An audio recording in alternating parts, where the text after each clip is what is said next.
என் பெயர் ஆர் பாஸ்கரன். கோவை குனிமுத்தூரிலிருந்து வருகை தந்திருக்கிறேன். முதலில் இறைவன் நாடியுள்ளதால் இந்த நிகழ்ச்சி அமைந்துள்ளது. எனவே இறைவனுக்கு நன்றியை தெரிவித்துக் கொண்டு இந்த நிகழ்ச்சிக்கு ஏற்பாடு செய்துள்ள அனைத்து இஸ்லாமிய சகோதர சகோதரிகளுக்கும் நன்றியை தெரிவித்துக் கொள்கிறேன். அனைவர் மீதும் இறைவனின் சாந்தியும் சமாதானமும் உருவாகட்டுமாக. என்னுடைய கேள்வி,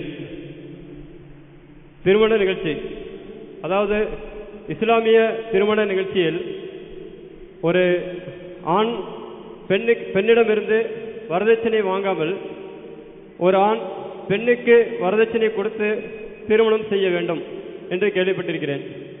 அப்படிப்பட்ட இஸ்லாமிய திருமண நிகழ்ச்சி எவ்வாறு அமைய வேண்டும் மற்றும் அந்த நிகழ்வுகள், அந்த விருந்து நிகழ்ச்சிகள் எவ்வாறெல்லாம் அமைய வேண்டும் என்பதை பற்றி விளக்கம் தருமாறு கேட்டுக்கொள்கிறேன். வாய்ப்புக்கு நன்றி.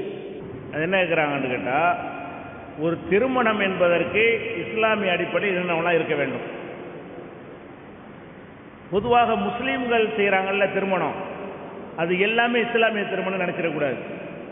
பேருக்கு முஸ்லீமாக இருந்து கொண்டு இஸ்லாம் கூறிய நெறிமுறைகளுக்கு மாற்றமாகத்தான் அதிகமான திருமணங்கள் நடத்தப்படுகிறது. முஸ்லீமாக பிறந்து விட்டார்கள், இஸ்லாம் அவங்களுக்கு தெரியவில்லை. எப்படி முஸ்லீமாக இருந்து வட்டி வாங்குகிறார்களோ, முஸ்லீமாக இருந்து தவறான நடத்தைகளில் ஈடுபடுகிறார்களோ, அந்த மாதிரியாக இந்த திருமண விஷயத்தையும் எங்கள் சமுதாயத்தில் உள்ளவங்க தப்பாக வழங்கி வைத்திருக்கிறார்கள். அதனால் இஸ்லாமிய திருமணம்னா என்ன, அதை இஸ்லாமிய அடிப்படை நான் உங்களுக்கு சொல்கிறேன். இஸ்லாமிய திருமணத்தை பொறுத்த வரைக்கும் ஒரு ஆணாக இருந்தாலும் பெண்ணாக இருந்தாலும் கட்டாய கல்யாணம் இஸ்லாத்தில் இல்லை. அந்த பெண்ணுடைய விருப்பம் இல்லாமல், அந்த மாப்பிள்ளையுடைய விருப்பம் இல்லாமல் யாரும் கல்யாணம் பண்ணக்கூடாது. இன்னைக்கு அதிகமான இடங்கள் என்ன செய்கிறாங்கன்னு கேட்டால், மாப்பிள்ளை யாருன்னே பெண்ணுக்கு தெரியாது. இவங்களா பேசி என்ன செய்கிறாங்க, முடிச்சு வச்சிடுறாங்க. நபிகள் நாயகம் அவங்களுடைய காலத்தில் ஒரு பெண்மணி வர்றாங்க, நபிகள் நாயகமே, என்னுடைய தகப்பனார் எனக்கு ஒருத்தரை கல்யாணம் பண்ணி வைத்து விட்டார், அவர் எனக்கு பிடிக்கல அப்படின்னு கம்ப்ளைண்ட் பண்ணுறாங்க. அப்போ உன்ட்ட அனுமதி கேட்கலையா? கேட்கல. அப்படியானால் திருமணம் இல்லை, திருமணம் ரத்து செஞ்சிடறாங்க. பெண்ணுடைய சம்மதம் இல்லாமல் கல்யாணம் பண்ணி வைத்தால் அந்த திருமணம் செல்லாது, அது திருமணமே இல்லை. அப்போ திருமணத்துடைய முக்கியமான அம்சம் என்னவென்று கேட்டால், பெண்களுக்கு அந்த உரிமையை கொடுக்கணும். இன்னார் தான் மாப்பிள்ளை, உனக்கு பிடிச்சிருக்குதா, ஃபோட்டோவை காட்டியோ நேர கூப்பிட்டு காட்டியோ சந்திக்க வைத்து அதை ஒப்புக்கொண்ட பிறகுதான் கல்யாணம் செய்ய வேண்டும். இதில் நிறைய ஊர்களில் இஸ்லாமியர்கள் கடைப்பிடிக்கிறாங்க, ஓரளவுக்கு என்ன செய்கிறாங்க, கடைப்பிடிக்கிறாங்க. கடைசி நேரத்தில் தப்தரை கொண்டு போகும்போது அந்த பெண்ணு கையெழுத்து போட்டால் தான் திருமணமே செல்லும், மறுத்துட்டா செல்லாது. இது ஒரு விஷயம். அடுத்ததாக என்னன்னு கேட்டால், இந்த திருமணத்திற்கு தாலி கட்டுறன்னு ஒன்று நினைக்கிறாங்கல்ல, தாலி கட்டுறது இந்த மாதிரி சடங்குகள் இஸ்லாத்தில் கிடையாது. திருமணம் என்பது இஸ்லாமிய நம்பிக்கை பிரகாரம் வாழ்க்கை ஒப்பந்தம், ரெண்டு பேரும் சேர்ந்து செய்து கொள்ளக்கூடிய ஒரு அக்ரிமெண்ட். அக்ரிமெண்ட்டுக்கு என்ன செய்யணும்னா, வாய்மொழியாக எழுத்து வழியாக கொடுத்தா தான் அக்ரிமெண்ட் ஆகும். ஒரு நூலை கட்டுவதனால அக்ரிமெண்ட் உருவாகாது. என்ன அக்ரிமெண்ட்? நான் இவளை மனைவியாக ஏற்றுக்கொள்கிறேன், நான் இவரை கணவனாக ஏற்றுக்கொள்கிறேன் என்று ரெண்டு பேரும் ஒரு அக்ரிமெண்ட் போட்டு வாய்மொழியாக அதை சொல்லி முடித்த உடனே என்ன செய்யும், திருமணம் நிறைவேறும். இன்னாருடைய மகள் இன்னாரை அவருடைய பரிபூர்ண சம்மதத்தோடு நான் திருமணம் செய்து கொண்டேன் ஒரு மாப்பிள்ளை சொல்லுவார், முடிஞ்சு கல்யாணம். அப்போ கல்யாணத்துக்கு புரோகிதர் வேண்டியதில்லை, மத குருமார்கள் இருந்து செய்ய வேண்டிய தேவை கிடையாது. ரெண்டு குடும்பத்தார் இருந்து இந்த அக்ரிமெண்ட் செய்து கொள்ளலாம், பெண் வீட்டார் மாப்பிள்ளை வீட்டாரும். இப்படித்தான் இஸ்லாமிய திருமணம் சுயமரியாதை திருமணங்கிறாங்கல்ல, அதை விட ஒரு சிக்கனமாக இந்த திருமணம் இருக்கிறது. அதுபோக திருமணத்திற்கு ஆண் பெண்ணுக்கு மகர் கொடுக்கணும். அந்த பெண்ணுக்கு தான் பாதிப்பு அதிகம். என்னதான் இருந்தாலும் நாளைக்கு திருமண உறவு முறிஞ்சு போச்சுன்னு வைங்க, இவனுக்கு நாளைக்கே பொண்ணு கிடைக்கும், ஆம்பளைக்கு. நாளைக்கு ஒரு பெண்ணுக்கு மாப்பிள்ளை கிடைக்காது. கன்னி பெண்ணாக இருப்பவர்களுக்கே மாப்பிள்ளைகள் தட்டுப்பாடாக இருக்கிறது. ஆண்களுடைய வீதாச்சாரம் கம்மியாக, புள்ளி விவரத்தில் நிறைய இருக்குன்னு சொன்னாலும் ப்ராக்டிக்கலாக எடுத்தீங்கன்னு சொன்னால், ஒரு குமரை வைத்து கொண்டு மாப்பிள்ளை தேடுவதற்கு அவங்களுக்கு என்ன செய்யறது, ரொம்ப நொந்து போய் விடுகிறார்கள் பெற்றோர்கள்லாம். அப்படி இருக்கிற நேரத்தில் ஒரு கணவனை இழந்து விட்டு கணவனை விவாகரத்து செய்து விட்டு ஒரு பெண் இருந்தாலும் வைங்க, அவளுக்கு அவ்வளோ லேசாக மாப்பிள்ளை கிடைக்காது, கஷ்டப்படணும். அப்போ அதையெல்லாம் கருத்தில் கொண்டு திருமண வாழ்க்கையில் பொம்பளை தான் பாதிக்கப்படுறான், அவள் தான் குழந்தைய சுமக்கிறா, அவள் தான் கஷ்டப்படுறா, அவள் தான் அதுக்கு பால் ஊட்டுறா, அவள் தான் வயிற்றில் சுமந்துக்கிட்டு இருக்கிறா, அவள் தான் தன்னுடைய எல்லா விதமான சிரமங்களுக்கும் ஆளாகிறாள் என்பதை கருத்தில் கொண்டு ஆண்கள் பெண்களுக்கு கொடுக்கணும். கல்யாணம் பண்ணும் பொழுது உனக்கு எவ்வளோ வேணும் கேட்கணும். வேணும்னு சும்மா அடையாளமாக 101 ரூபா 201 ரூபான்னு கொடுக்கக்கூடாது. அவங்களுடைய பாதிப்பு தியாகம் எல்லாத்தையும் கருத்தில் கொண்டு நாளைக்கு விவாகரத்து ஏற்பட்டால் கூட தனித்து நிற்பதற்கு ஏற்ற அளவுக்கு அந்த தொகை இருக்க வேண்டும். இதை சொல்வதாக இருந்தால் இப்போ அரபு நாடுகள்லாம் போனீங்கன்னு சொன்னால் ஒரு ஆம்பளை கல்யாணம் பண்ணுவதாக இருந்தால் பெண்கள் 5 லட்சம் ரியால் கேட்பாங்க. குறைஞ்சது 5 லட்சம். ஒரு ரியால் இப்போ எவ்வளவு? 15 ரூபாயா? 15 ரூபா. 75 லட்சம் ரூபாய் ஆகும். ஒரு பெண்ணு கல்யாணம் பண்ணுறதா இருந்தால் 75 லட்சம் ரூபாய் எண்ணி வை. எங்கே கேட்குறா? அரபு நாட்டில் கேட்குறாங்க. அதை கொடுத்தா அவன் கல்யாணம் பண்ணுறான். கொடுக்க முடியலை என்று சொன்னால் அரசாங்கம் அவனுக்கு மானியம் கொடுத்து நீ முறையாக அந்த பெண்ணுக்குரிய தொகையை கொடுத்து கல்யாணம் பண்ணு சொல்லுது. அரசாங்கத்தில் அவனுக்கு கல்யாணத்துக்கு மானியம் கொடுப்பாங்க. அந்த மானியத்தை வாங்கி என்ன செய்வான் அவன்? 75 லட்சம் ரூபா, 1 கோடி ரூபா, 2 கோடி ரூபா. ஒரு பெண்ணை வைத்திருந்தால் ஒரு கல்யாணத்தை வச்சு அவளுக்கு 1 கோடி ரூபா வந்து கோடீஸ்வரி ஆயிடுவா. ஒரு கல்யாணத்தை வச்சு மல்டி மில்லியனர் அந்த மாதிரி ஆயிடலாம். அந்த மாதிரி எல்லாம் கொடுத்து கல்யாணம் செய்கிறார்கள். ஆனால் எங்கள் நாட்டில், இங்கே தமிழ்நாட்டில், இந்தியாவில் எடுத்துக்கிட்டீங்கன்னு சொன்னால் எங்கள் மக்கள் அதை மறந்துட்டாங்க. பெண்கள்கிட்ட வரதட்சணை கேட்குறாங்க. எவ்வளோ நகை போடுவீங்க, எவ்வளோ ரூபா தருவீங்க, கார் தருவீங்களா, வீடு தருவீங்களா, கம்பெனியில் பங்கு தருவீங்களா, வெளிநாட்டுக்கு அனுப்புவீங்களா, இப்படி பலவிதமான பேரங்கள் பேசிக்கிட்டு இருக்கிற காரணத்தினால இந்த மகருங்கிறது இப்போ இல்லை, ஃபார்மாலிட்டியாக பண்ணுறாங்க. நாங்கள் தமிழ்நாடு தௌஹீத் ஜமாஅத் மக்களுக்கு பிரச்சாரம் பண்ணி விழிப்புணர்வு ஏற்படுத்திய பிறகு ஒரு 50% மக்கள் மத்தியில் வரதட்சணை ஒழிஞ்சிருச்சு. கேட்கறது இல்லை, வெட்கப்படுறாங்க. ஆனால் மகர் ஒரு ஃபார்மாலிட்டியாக கொடுக்குறாங்க, போதுமானதை கொடுக்கறது இல்லை. 2000, 3000, 5000, 10,000 கொடுக்குறார்கள். சக்திக்கு தகுந்தவாறு கொடுக்கறது இல்லை. அதுலேயும் விரைவில் மாற்றங்கள் வரும். மக்கள் விளங்கி கொண்டிருக்கிறார்கள். அப்போ பெண்களுக்கு மகர் என்கிற பெயரில் ஒரு பாதுகாப்பு தொகையை கொடுக்கணும்னு இஸ்லாம் சொல்கிறது. அது கொடுத்தா தான் கல்யாணம் என்ன செய்யும், நிறைவேறும். திருமணத்துக்கு முன்னாடி அதை கொடுத்துடணும். இது போக திருமணம் சிக்கனமாக இருக்கணும். நபிகள் நாயகம் சொன்னாங்க, எவ்வளவு குறைந்த செலவில் திருமணத்தை நடத்துகிறீர்களோ அவ்வளவுக்கு அல்லாஹ்வுடைய அருள் கிடைக்கும். குறைந்த செலவுண்டா என்ன? ஒரு கல்யாணம் பண்ணுவதற்காக வேண்டி நபிகள் நாயகம் காலத்தில் எல்லாம் சில பேரிச்சம்பழங்களை கொடுத்து கல்யாணம் பண்ணிடுவாங்க. எல்லா முஸ்லீம் அல்லாத மக்கள் நீங்கள் விளங்கி வச்சிருக்கு. கல்யாணம்னா முஸ்லீம் பிரியாணி போடுவாங்க, 10 ஆட்டா இருப்பாங்க, அப்படி விளங்கி வச்சிருக்கிறீங்க. அதெல்லாம் எங்களுடைய செயல்களை பார்த்து விளங்கி வச்சிருக்கிறீங்க. எங்கள் மார்க்கத்தில் அப்படி கிடையாது. ஒரு பிஸ்கெட்டை கொடுத்து கூட என்ன செய்யலாம், கல்யாணம் பண்ணி கொள்ளலாம்.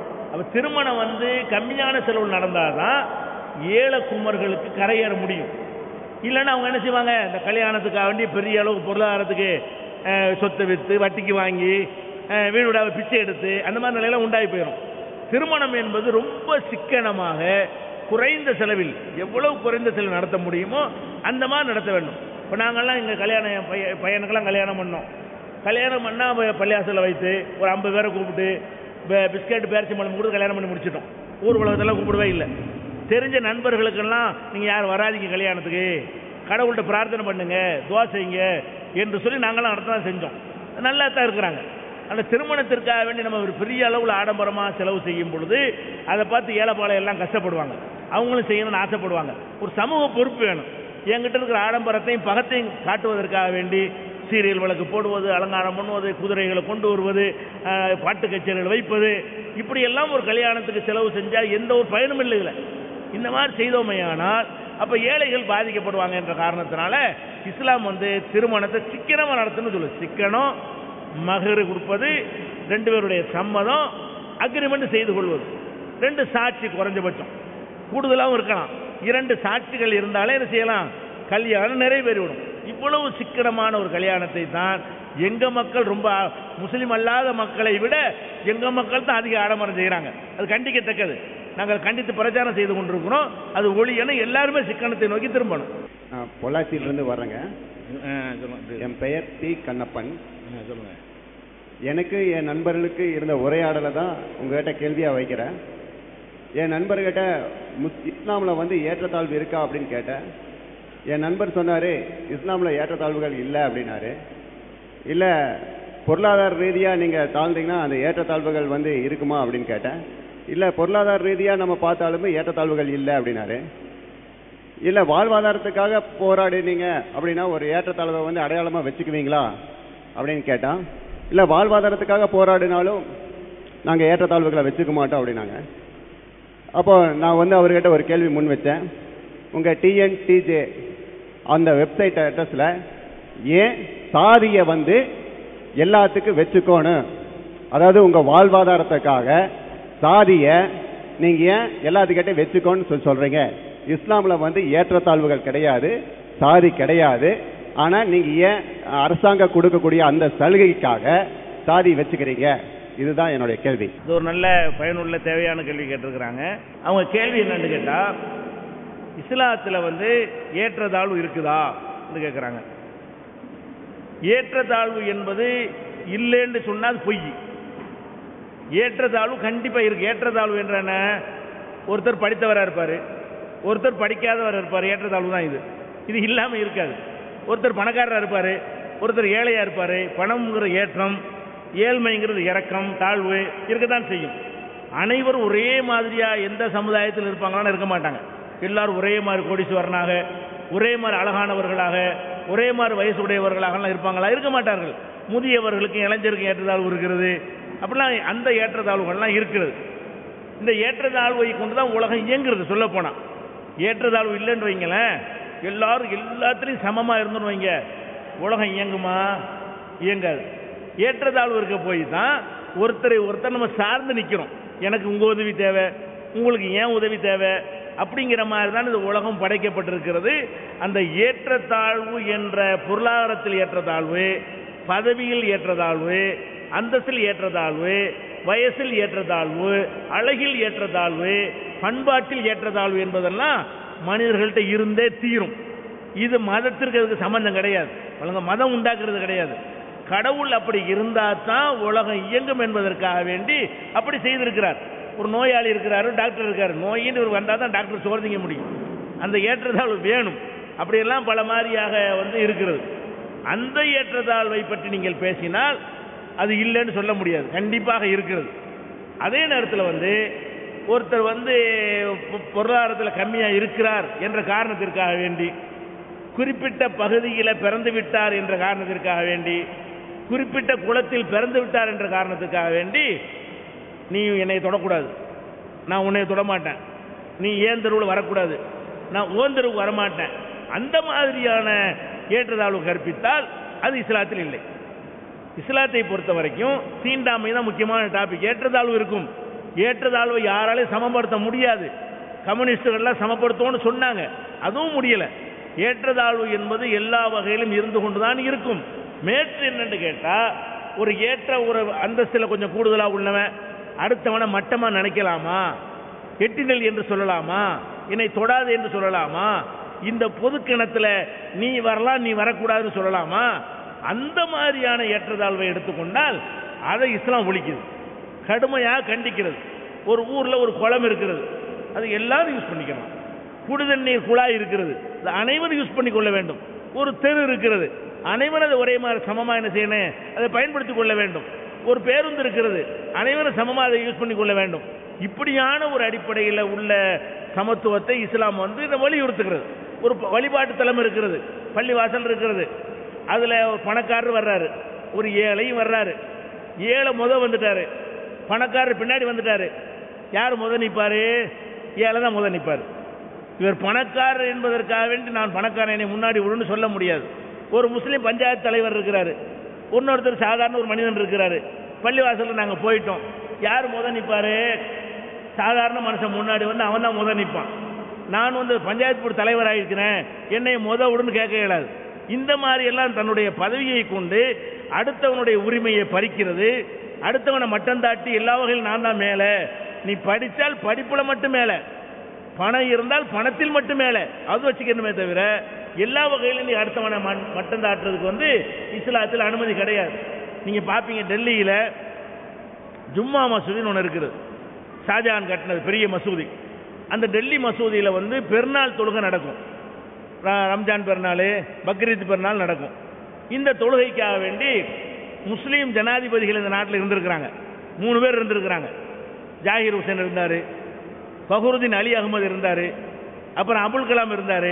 இப்படி 3 பேர் இந்த நாட்டு குடியரசுத் தலைவர்களாக இருந்திருக்கிறார்கள். இவங்கெல்லாம் ஜனாதிபதியாக இருக்கிற காலத்தில் பெருநாள் தொழுகைக்கு மட்டும் பள்ளிக்கு வருவார்கள். மற்ற நேரத்தில் வீட்டில் தொழுவாங்களா, அது இறைவனுக்கு தெரிஞ்ச விஷயம். பெருநாள் தொழுகைக்காக என்ன செய்வாங்க, வருவார்கள். வந்தா ஜனாதிபதிங்கிற அந்தஸ்தை வெளியே கழட்டி வச்சுட்டு சாதாரண ஆளாகத்தான் அந்த பள்ளிக்கு வருவார்கள். வரும் பொழுது உள்பள்ளி வெளிப்பள்ளி இருக்கிற, உள்பள்ளியில் மூடிலாம் இருக்கு, வெளிப்பள்ளி ஓப்பனாக இருக்கும். அப்போ ஜனாதிபதி லேட்டாக வந்தார்ல, மூணு சந்தர்ப்பங்களில் ஜனாதிபதி தாமதமாக வந்து தெருவில் நின்று தொழுதார். ஜனாதிபதி விடுறாரு, விடு விடு, அது நாங்கள் சொல்லவே மாட்டோம். அவரும் கேட்கவும் மாட்டார், நாங்களும் கொடுக்கவும் மாட்டோம். வேலை பார்த்து போயாண்டுருவோம். குடியரசுத் தலைவர் வெளியே வச்சுக்க, அந்த போஸ்ட் இருக்கிற இடத்துல நீ குடியரசுத் தலைவர். இப்போ அல்லாவுக்கு 2 பேர் அடிமை, நீ அல்லாவுக்கு அடிமையாக வந்திருக்க, நாங்கள் அடிமையாக வந்திருக்கிறோம். இந்த மாதிரியான ஒரு அடிப்படையில் நாங்கள் தீண்டாமையை கடைப்பிடிக்க மாட்டோம். அவர் சாப்பிட தட்டை நாங்கள் சாப்பிட மாட்டோம் சொல்ல மாட்டோம். அவர் கையை எங்கள் கையில் கொண்டு சேர்க்கறதுக்கு நாங்கள் கூச்சப்பட மாட்டோம். தோளோட தோளோடு உரசுவதற்கு நாங்கள் அசிங்கப்பட மாட்டோம்.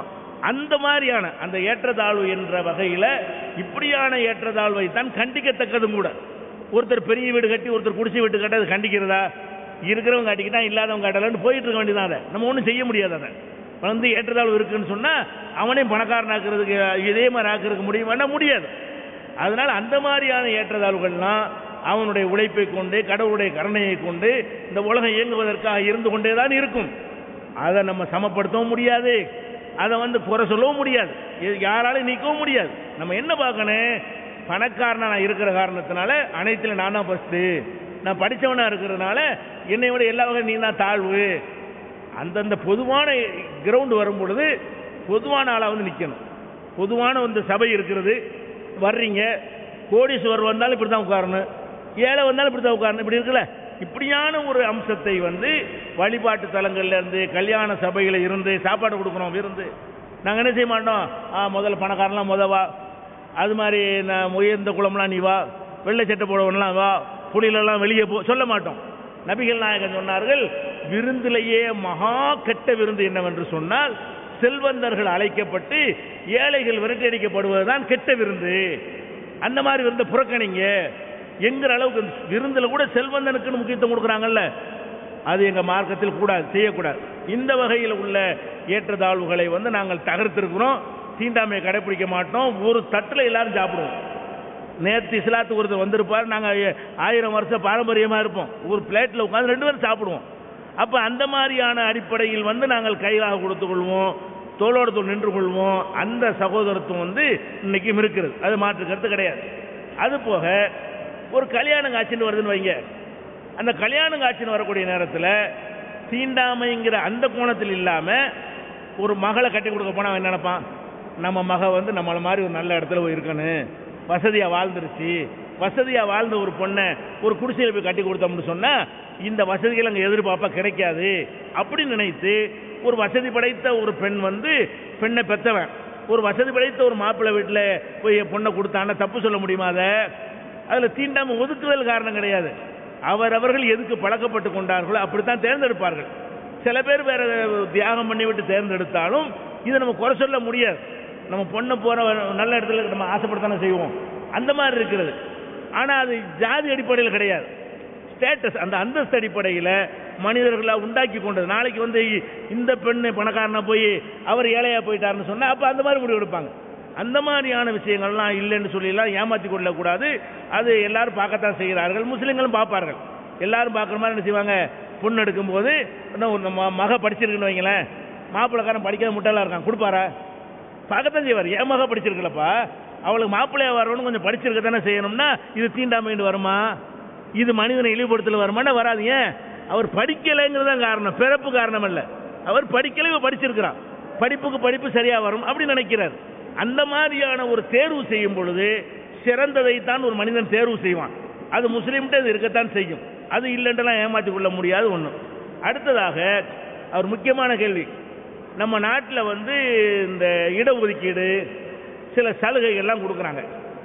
அது எப்படி கொடுக்குறாங்கன்னு கேட்டால் சில குறிப்பிட்ட பிரிவுக்கு தான் கொடுக்குறாங்க, சாதி அடிப்படைலாம் கொடுக்குறாங்க. இப்போ இந்துக்களில் எல்லா இந்துக்கும் கிடையாது தானே, தலித்து என்கிற ஒரு பிரிவாக இருந்தால் தான் அவருக்கு வந்து அந்த அந்த கோட்டாவில் இடஒதுக்கீடு கிடைக்கும். அதே மாதிரி பிசிங்கிற ஒரு கோட்டாவில் இருந்தால் தான் அந்த கோட்டா அவருக்கு கிடைக்கும். எம்பிசின்னு அந்த அந்தஸ்தில் இருந்தால் தான் அவங்களுக்கு கிடைக்குன்னு பிரித்து வச்சுருக்கிறாங்க. அதே மாதிரி முஸ்லீம்களில் என்ன பண்ணுறாங்கன்னு கேட்டால் சில பிரிவுகள் எங்கள்கிட்ட இருக்கிறது. அந்த பிரிவு தீண்டாமை பிரிவு கிடையாது, அது என்ன பிரிவு என்று கேட்டால், உதாரணமாக அரபு நாட்டிலேருந்து நாங்கள் இந்தியாவில் எல்லா முஸ்லீமும் இங்கே உள்ள ஆளுக்கு தான். நாங்கள் யார் அரபு நாட்டில் இறக்குமதி பண்ணவங்க இல்லை. குறைந்த எண்ணிக்கையில் சில பேர் அரபிகளாக இருந்து இங்கே வந்து குடியேறினாங்க. அவங்களுடைய வழித்தோன்றல்கள் வந்து லெப்பைன்னு சொல்லுவாங்க. லெப்பைன்னா ஒருத்தர் கூப்பிட்டோன்னு நினைச்சுவாங்க, அரபியில் நினைச்சுவாங்க லெப்பைன்னு சொல்லுவாங்க. லெப்பைக்குமாங்க, வாங்கன்னு கூப்பிட்டு அந்த லெப்பைக்கு வந்துட்டேன், இப்படியே எதுக்கு எடுத்தா லெப்பைக்குன்னு சொல்லிட்டு இருப்பாங்க. அதை வைத்துக்கொண்டு லெப்பை என்று ஒரு பிரிவு இருக்கிறது. இவங்களுடைய பூர்வீகத்தை பார்த்தீங்கன்னு சொன்னால் இவங்க அரபு பிரதேசத்தில் வந்தவங்களா இருப்பாங்க. அதனால அவங்க லெப்பைங்கிற பேரில் அவங்க சொல்லப்பட்டுக்கிட்டே வர்றாங்க. ஒன்று. அதே மாதிரி ஒரு மரைக்காருன்னு சொல்லுவாங்க. முஸ்லீம்ல என்ன செய்வாங்க, மரைக்காருமாங்க. மரைக்காருங்கிறது என்ன, அவங்க செஞ்ச தொழிலுக்கு வந்த பேர். மரைக்காயர் என்பது மரக்கலாயர். மரக்களம் என்றால் தோணி, படகு, கப்பல் இருக்குல்ல, அதான் மரக்களம். அந்த மரக்களத்தை வைத்து வியாபாரம் செஞ்சாங்க. அதாவது கடல் வாணிகம் செய்தாங்க இல்லையா. அந்த மாதிரியான முஸ்லீம்கள் வந்து கடற்கரையோரத்தில் இருக்கிற முஸ்லீம்கள் வந்து வெளிநாடுகளில், அரபு நாடுகளில், வேற நாடுகளில் இந்த பொருள்களை இறக்குமதி பண்ணி இந்தியாவில் விற்பனை பண்ணி இந்தியாவில் உற்பத்தி ஆகக்கூடிய சந்தனம் போன்ற பொருள்களை வந்து வெளிநாட்டில் கொண்டு போய் செஞ்சு வியாபாரம் பண்ணிட்டு இருந்தாங்க. அந்த தொழிலை செஞ்சவங்களை மரக்கலாயர் அப்படின்னாங்க. மரக்கலாயர் என்பது அப்படி மாறி மாறி மரக்காயர்னு ஆகிவிட்டது. அதே மாதிரி ராவுத்தர் என்று சொன்னால் குதிரையை ட்ரைனிங் கொடுக்குறவருக்கு பேர் தான் ராவுத்தர்மாங்க. யானைக்கு ட்ரைனிங் கொடுத்தா மாவுத்தன்கிறாங்க. யானையை பயிற்சி கொடுக்குறான்ல அவனுக்கு பேர் மாவுத்தன். குதிரைக்கு பயிற்சி கொடுக்குறவனுக்கு பேர் ராவுத்தன். இப்போ குதிரை என்ன செய்வாங்கன்னா, அரபு நாட்டு குதிரைகளை எங்கள் மக்கள் இறக்கி அதுக்கு ட்ரைனிங் கொடுத்து தமிழ் மன்னர்கள் இருந்தாங்கல்ல, சேர சோழ பாண்டியர்கள், அந்த மன்னர்கள் கொண்டு விற்பனை செய்வாங்க. போருக்கு தகுந்த அளவுக்கு நாங்கள் ட்ரைனிங் கொடுத்துட்டோம், நீங்கள் போரில் பயன்படுத்தி கொள்ளலாம் அப்படின்னு சொல்லி குதிரை வியாபாரிகளாக இருந்தாங்க. இவங்க ராவுத்தர்கள். ராவுத்தர்கள்னா குதிரை தொழில் பண்ணவங்க. இப்படியாக அவங்க செஞ்ச தொழிலை கொண்டு அழைக்கப்பட்டாங்க. அதே மாதிரி தக்கனிங்கிறாங்க, பட்டாணிகள்ங்கிறாங்க. பட்டான்கிறது வடநாட்டில் ஒரு கிராமம், ஒரு ஊர், ஒரு மாவட்டம். அங்கே ஒரு கலவரம் ஏற்பட்டு முஸ்லீம்கள் வாழ முடியாத ஒரு நிலை ஏற்பட்ட பொழுது அங்கிருந்து அகதிகளாக தமிழ்நாடு ஒரு அமைதி பூங்கா அப்படின்னு சொல்லி இங்கே வந்து குடியேறாங்க. அவங்க உருது தான் பேசுவாங்க. உருது பகுதியிலேருந்து வந்ததுனால அவங்கள பட்டாணியர்கள்ங்கிறோம். அப்படி அந்த மாதிரியான அடிப்படையில் சில பெயர்கள் இருக்கிறது. இந்த அடிப்படையில் இருந்தாலும் மரைக்காயர் ராவுத்தரும் கல்யாணம் பண்ணிக்கிடுவாங்க. தீண்டாம கிடையாது. மரைக்காயர் வீட்டில் ராவுத்தர் பொண்ணு எடுத்துக்கிடுவாங்க, ராவுத்தர் வீட்டில் மரைக்காயர் பொண்ணு எடுத்துருவாங்க. லெப்பேங்கிற ஒரு வீட்டில் ராவுத்தர் பொண்ணு கொடுப்பாரு, எடுப்பாரு. அந்த தீண்டாமையெல்லாம் கிடையாது. அதே நேரத்தில் அரசாங்கத்தில் என்ன பண்றாங்கன்னு கேட்டால், முஸ்லீம்களுடைய அனைவரும் ஒரே மாதிரி இருக்கிறார்களா, குறிப்பிட்ட பேரில் உள்ளவங்க பின்தங்கி இருக்கிறாங்களா அப்படின்னு அவங்க ஆராய்ச்சி பண்ணும் பொழுது மரைக்காரு, ராவுத்தரு, லெப்ப, சேக்கு, மாப்பிள்ளா இவங்களெல்லாம் பின்தங்கி இருக்கிறாங்க, கல்வி அறிவு கம்மியாக இருக்கிறாங்க. மற்ற முஸ்லீம்களை விட இவங்க கல்வியில் பின்தங்கி இருக்கிறாங்க, வேலை வாய்ப்புகள் கிடைக்க மாட்டேங்குன்ற உடனே இந்த பிரிவுகளை பிசின்னு சேர்த்தாங்க. பேக்வர்ட் கிளாஸ், பின்தங்கிய பிரிவு என்று சேர்த்தார்கள். அப்படி சேர்த்து சலுகை தர்றதுனால அந்த பிரிவில் இருக்கக்கூடியவர்கள் அந்த தகுதி இருக்கிற காரணத்தினால், பின்தங்கி இருக்கிற காரணத்தினால் அந்த சலுகையை பயன்படுத்துவதற்காக லெப்பேண்ட் போட்டுக்குருவாங்க. லெப்பையா இருக்கிற லெப்பேண்ட் போடுவார், மரைக்காருன்னு போட்டுக்கொள்வார். அப்போதான் கிடைக்கும். ஒரு அரசாங்கத்தில் பின்தங்கினார்கள் என்பதற்காக வேண்டி அந்த சலுகையை கொடுக்குறாங்க. அப்போ பின்தங்கினார்னா அந்த அந்த குறிப்பிட்டதானே கிடைக்கும். ஒரு தலித் இருக்கிறாரு, நான் எல்லாத்தையும் சமமான தலித்து கிடையாது, நான் சொல்ல மாட்டேன்டாருன்னா அவருக்கு அந்த கோட்டை கிடைக்காது. தலித் என்றவரை தன்னை போட்டுக்கொண்டால் தான் கிடைக்கும். அப்போ அரசாங்கம் இந்த சலுகையை தருவதற்கு இதை ஒரு கண்டிஷன் ஆக்குனதுனால அதை போடுகிறார்கள்.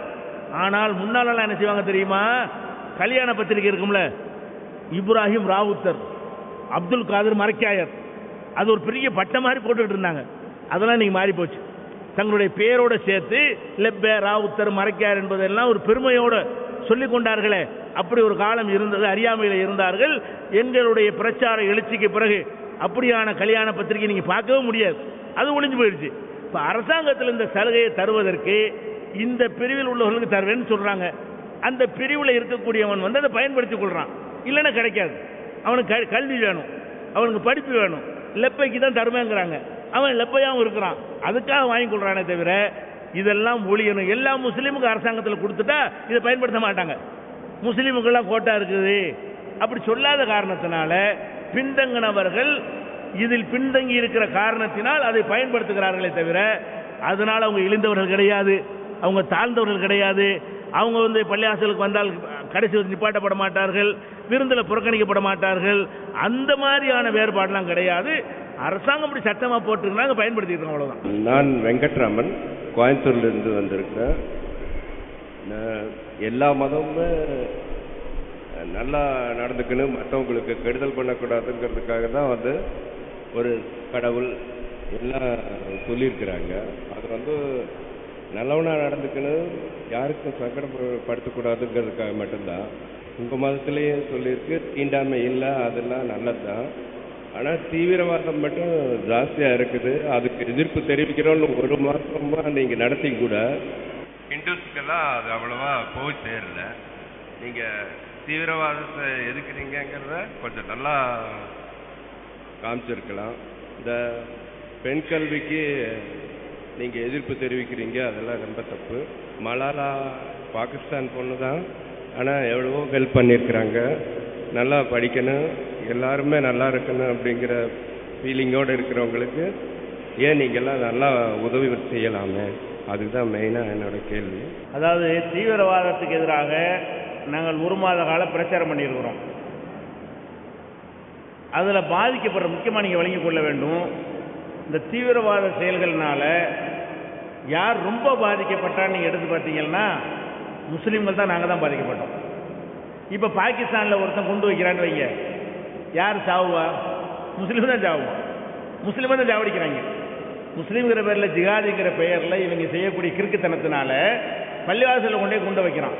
பள்ளிவாசலில் கொண்டு வச்சா யார் செத்து போகிறான்? முஸ்லீம் தான் செத்து போகிறான். ஆப்கானிஸ்தானில் வந்து சாவுறவனு முஸ்லீமாக இருக்கிறான், சாகடிக்கிறவனு முஸ்லீமாக தான் இருக்கிறான். ஈராக்கில் சாவுறவனு முஸ்லீமாக இருக்கிறான். இந்தியாவில் மட்டும்தான் நீங்கள் இந்த மாதிரி வித்தியாசம் கொஞ்சம் பார்க்க முடியுது. உலக அளவில் எடுத்து பார்த்தீர்களே ஆனால் இந்த ஆயுதம் தரித்தவனும் முஸ்லீமாகத்தான் இருக்கிறான், அவனால் பாதிக்கப்பட்டவனும் முஸ்லீமாகத்தான் இருக்கிறான். அப்போ ஆப்கான் ஆகட்டும், ஈராக் ஆகட்டும், ஈரான் ஆகட்டும், வேறு எந்த ஒரு பாகிஸ்தான் ஆகட்டும், பங்களாதேஷ் ஆகட்டும், அங்கே எல்லாம் ஏதாவது தீவிரவாத செயல் ஈடுபடுமை நடக்குமையானால் அதில் முதல் பாதிக்கப்படுற நாங்கள் தான், எங்களை தான் கொள்றாங்க. அப்போ இது என்ன விளைக்கிறேன், இந்த தீவிரவாதத்துக்கு எதிராக உங்களை விட நாங்கள் ரொம்ப பாதிக்கப்படுறதுனால எங்களைத்தான் இவன் வந்து இந்த பேரை சொல்லிட்டு கொள்றாங்கிற காரணத்தினால நாங்கள் தீவிரமாக இருக்கிற கடமை எங்களுக்கு இருக்கிறது. அது நீங்கள் கருத்தில் கொள்ள வேண்டும். நாங்கள் 1 மாதம் இந்த தீவிரவாத பிரச்சாரத்தை எதிர்த்து நாங்கள் கொண்டு போனோம். பத்தலைன்னு சொன்னீங்கன்னா இன்னும் பல வகையில், இன்னும் என்னென்ன வகையில் எல்லாம் எங்களுக்கு கொண்டு செல்ல முடியும்னு நீங்கள் ஆலோசனை கொடுத்தீர்களே, ஆனால் இன்னென்ன செயல் திட்டம் கையில் எடுங்க, இன்னென்ன மாதிரி மக்கள்கிட்ட கொண்டு போங்க நீங்கள் சொன்னீர்களே, ஆனால் அதையும் நாங்கள் ஏற்று பரிசீலிக்க தயாராக இருக்கிறோம். தீவிரவாதம் முற்றாக ஒழியணும். எந்த காரணத்தை கொண்டு அரசாங்கம் தான் ஆயுதம் தூக்கணுமே தவிர தனி மனிதன் ஆயுதம் தூக்கக்கூடாது. அவன் இந்துவாக இருந்தாலும் சரி, முஸ்லீமாக இருந்தாலும் சரி, கிறிஸ்தவனாக இருந்தாலும் சரி, அரசாங்கம் நம்மளை பாதுகாக்கிறதுக்கு ஆயுதம் வச்சிருக்கணும். போலீஸுக்கு ஆயுதம் வேணும், அதே மாதிரி இராணுவத்துக்கு ஆயுதம் வேணுமே தவிர ஆயுதம் தூக்குகிற வேலையை எந்த மனிதனும் எந்த மதத்துக்காரனும் செய்யக்கூடாது என்பதற்காக நீங்கள் சிறந்த யோசனை எங்களுக்கு சொன்னீர்களே, ஆனால் நாங்கள் நன்கு அதை என்ன செய்வோம், பயன்படுத்தி கொண்டு செயல்படுத்துவோம் என்ற உறுதிமொழியை நாங்கள் தரோம். என்னுடைய பெயர் சரவணகுமார், கோயம்புத்தூர் தான். நபிகள் நாயகம் என்ன சொல்றாருன்னா, அதாவது எல்லா உயிர்கள் மீது அன்பு காட்டுங்க, மற்ற உயிர்களை துன்பப்படுத்தாதீங்க, மற்ற உயிர்களுக்கு வந்து இரக்கம் காட்டுங்க. அப்படி பண்ணவன் தான் வந்து இறைவனை வந்து அடைய முடியும்னு சொல்றாரு அவரு. அப்புறம் குர்ஆன்ல என்ன சொல்லியிருக்குன்னா, ஒரு உயிரை கொன்றவன் வந்து அனைத்து உயிரிலே கொன்றதுக்கு சமம். ஐயா கூட கொஞ்சம் சற்று முன்னாடி சொன்னீங்க. ஸோ அப்படி இருக்கும்போது இஸ்லாமிய மக்கள் வந்து குர்ஆனை வந்து பின்பற்றது உண்மை என்று சொன்னால் ஏன் புலால் வந்து சாப்பிட்றீங்க அப்படிங்கிறத என்னோட கொஸ்டின். அப்படி வந்து இதுக்கு நீங்கள் மாற்று கருத்து இல்லை சாப்பிடலாம் என்று சொன்னால் அப்போ இந்த எழுதப்பட்ட பொறிக்கப்பட்ட வார்த்தைகளை உடனடியாக குர்ஆனிலிருந்து எடுக்க வேண்டும் என்று தாழ்மையுடன் கேட்டுக்கொள்கிறேன். இதற்கு விளக்கம் அளிக்குமாறு பணிவன்புடன் கேட்டுக்கொள்கிறேன். அதாவது நல்ல அழகான கேள்வி கேட்குறாரு. நீங்கள் வந்து தீவிரவாதத்துக்கு எதிராக பிரச்சாரம் பண்ணுறீங்க, மனுஷனை கொல்லக்கூடாதுலாம் சொல்கிறீங்க. இப்படியான ஒரு மார்க்கத்தில் எதுக்கு புலால் உண்றீங்க? புலால்னு சொன்னால் மாமிசங்கள், ஆடு மாடு கோழி மீன் இதுகள்லாம் சாப்பிட்றீங்கல்ல, அதெல்லாம் உயிர் தானே. அந்த உயிரை கொன்று சாப்பிடுவது ஏன் உங்கள் மார்க்கத்தில் இருக்குது அப்படின்னு கேட்குறாரு. இதை முதல் விஷயமா என்ன எடுத்துக்கணும்னா, இந்த புலால்ங்கிற மேட்ரு இஸ்லாம் சம்பந்தப்பட்டதா அனைத்து மதத்துக்கும் சம்பந்தப்பட்டதா? உலகம் பூரா இன்னைக்கு சென்சஸ் எடுங்க. சைவம் சாப்பிட்றவங்க அசைவம் சாப்பிட்றவங்க அதிகமாக, சைவம் சாப்பிட்றவங்க அதிகமாக. எல்லா இந்துக்கள் எடுத்துக்கொண்டாலும் 90% பேர் என்ன செய்கிறாங்க, மீனோ கருவாடோ இறைச்சியோ ஆடோ மாடோ கோழியோ முட்டையோ எதையாவது அல்ல அனைத்தையுமே சாப்பிடக்கூடியவங்களாம் இருக்கிறாங்க. இல்லை மாடு சாப்பிடாட்ட கூட ஆடு சாப்பிட்றவங்களாம் இருப்பாங்க, இல்லைன்னா கோழியாவது சாப்பிட்றவங்களாம் இருப்பாங்க, இல்லை முட்டையாவது என்ன செய்வாங்க சாப்பிடக்கூடியவங்களாம் இருப்பாங்க. அப்போ மீனாவது சாப்பிடக்கூடியவங்களாம் இருக்கிறாங்க. இப்போ எல்லா மனிதர்களுடைய இது முஸ்லீம் பிரச்சனையே கிடையாது, இது அனைத்து மனிதர்கள்லையுமே 90% பேர்கள் வந்து மாமிசம் சாப்பிடக்கூடியவர்களாகத்தான் நம்ம இருக்கணும். இது இல்லைன்னு சொல்லவும் முடியாது. சைவம்னு சொல்லக்கூடிய சில பிரிவுகள் அது நம்ம நாட்டில் மட்டும் இப்படி நாங்கள் சாப்பிடுவதில்லைன்னு சொல்கிறாங்களே தவிர அது புண்படுத்துறதுக்கு சொல்லவில்லை. அவங்களும் அந்த பாரம்பரியத்துக்காக அப்படி சொன்னால் கூட ரகசியமாக இதை சாப்பிடக்கூடியவர்கள் எனக்கே தெரியும். பாரம்பரியத்துக்காக அப்படி சொல்லி கொண்டால் கூட தாய் தாப்பனுக்கு தெரியாமல் போய் மாமிசம் சாப்பிட்டு வந்து வீட்டுக்கு போகிறவர்களும் இருக்கிறார்கள். பாரம்பரியமாக வந்ததுனால தவிர்த்து கொள்றாங்க. சரி, அவங்கள விட்டுருவோம். 90% பேர் இந்த மாமிசத்தை சாப்பிட்றோமா இல்லையா, எல்லாருமே சாப்பிடுறோம். அப்போ இது எல்லாருடைய பிரச்சனை என்பது விளங்கிக் கொள்ள வேண்டும்.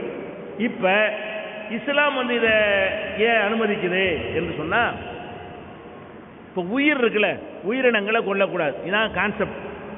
உயிரினங்களை வதைக்கக்கூடாது, இதுதான் கான்செப்ட் என்று சொன்னால், இன்றைய அறிவியல் உலகத்தில் உயிரினம்ங்கிறது ஆடு மாடு மட்டும்தானா? இல்லை.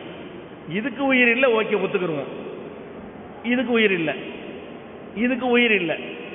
ஆனால் மரத்துக்கு உயிர் இருக்கா இல்லையா? மரம் செடி கொடிகளுக்கெல்லாம் உயிர் சயின்ஸ் பிரகாரம் உயிர் இருக்கு நிரூபிச்சுட்டான். இப்போ உயிர்களில் பல வகை இருக்கு. ஒரு மனிதனுடைய உயிரும் பகுத்தறிவோடு சேர்ந்தது. சில உயிர் வந்து இடம்பெயரக்கூடிய உயிர், சில உயிர் இடம்பெயராது, அதே இடத்துல இருக்கும். இருந்துக்கிட்டே அது என்ன செய்யும், உயிரினங்களுடைய எல்லா வேலையும் செய்யும். இப்போ ஒரு நெல்லத்துக்கு புதைக்கிறீங்க மண்ணுக்குள்ள, அது வளர்ந்து பெருசாகிறது. உயிருக்கு போய் தானே வளருது. உயிர் இருக்க போய் தானே அவிச்சிட்டு போட்டால் வளருமா? நெல்லை வேக வச்சுட்டு அதை கொண்டு புதைச்சி வச்சுக்கலன்னு சொன்னால் அது முளைக்குமானா முளைக்காதீங்க, உயிர் செத்து போயிடுது. இப்போ அப்போ அதை வேக வைக்காத ஒரு நெல்லை கொண்டு வச்சுக்கலன்னா என்னவாகிறது, அது முளைக்கிறது. ஒரு மாங்கொட்டையை வைக்கிறீங்க, ஒரு கொட்டை தான் அது, அது வைத்த உடனே அது மலர்ந்து பெருசாகி மரமாய் அப்படியே காய்ச்சி பூத்து குலுங்குறதுன்னு சொன்னால் அதிலிருந்து இவ்வளோ உற்பத்தி ஆகுது, உயிர் இல்லாமையா? அப்போ எல்லாத்துலேயுமே உயிர் இருக்கிறது என்பதுதான் இன்றைய அறிவியலில் கண்டுபிடிச்ச ஒரு விஷயம். உயிரினங்களை தவிர்க்கணும் என்று சொன்னால் நம்ம கத்தரிக்காய் கூட சாப்பிடக்கூடாது. ஏன்னா கத்தரிக்காயுடைய அந்த செடிக்கு அந்த கத்தரிக்காய்க்கு என்ன இருக்கிறது, உயிர் இருக்கிறது. அந்த கத்தரிக்காயை புதைச்சோம் என்று சொன்னால் 1000 கத்தரிக்காய் செடிகள் அதிலிருந்து உற்பத்தி ஆகும். அந்த மாதிரி உற்பத்தி பண்ணக்கூடிய ஒரு தன்மை அதுக்கு இருக்கிறது.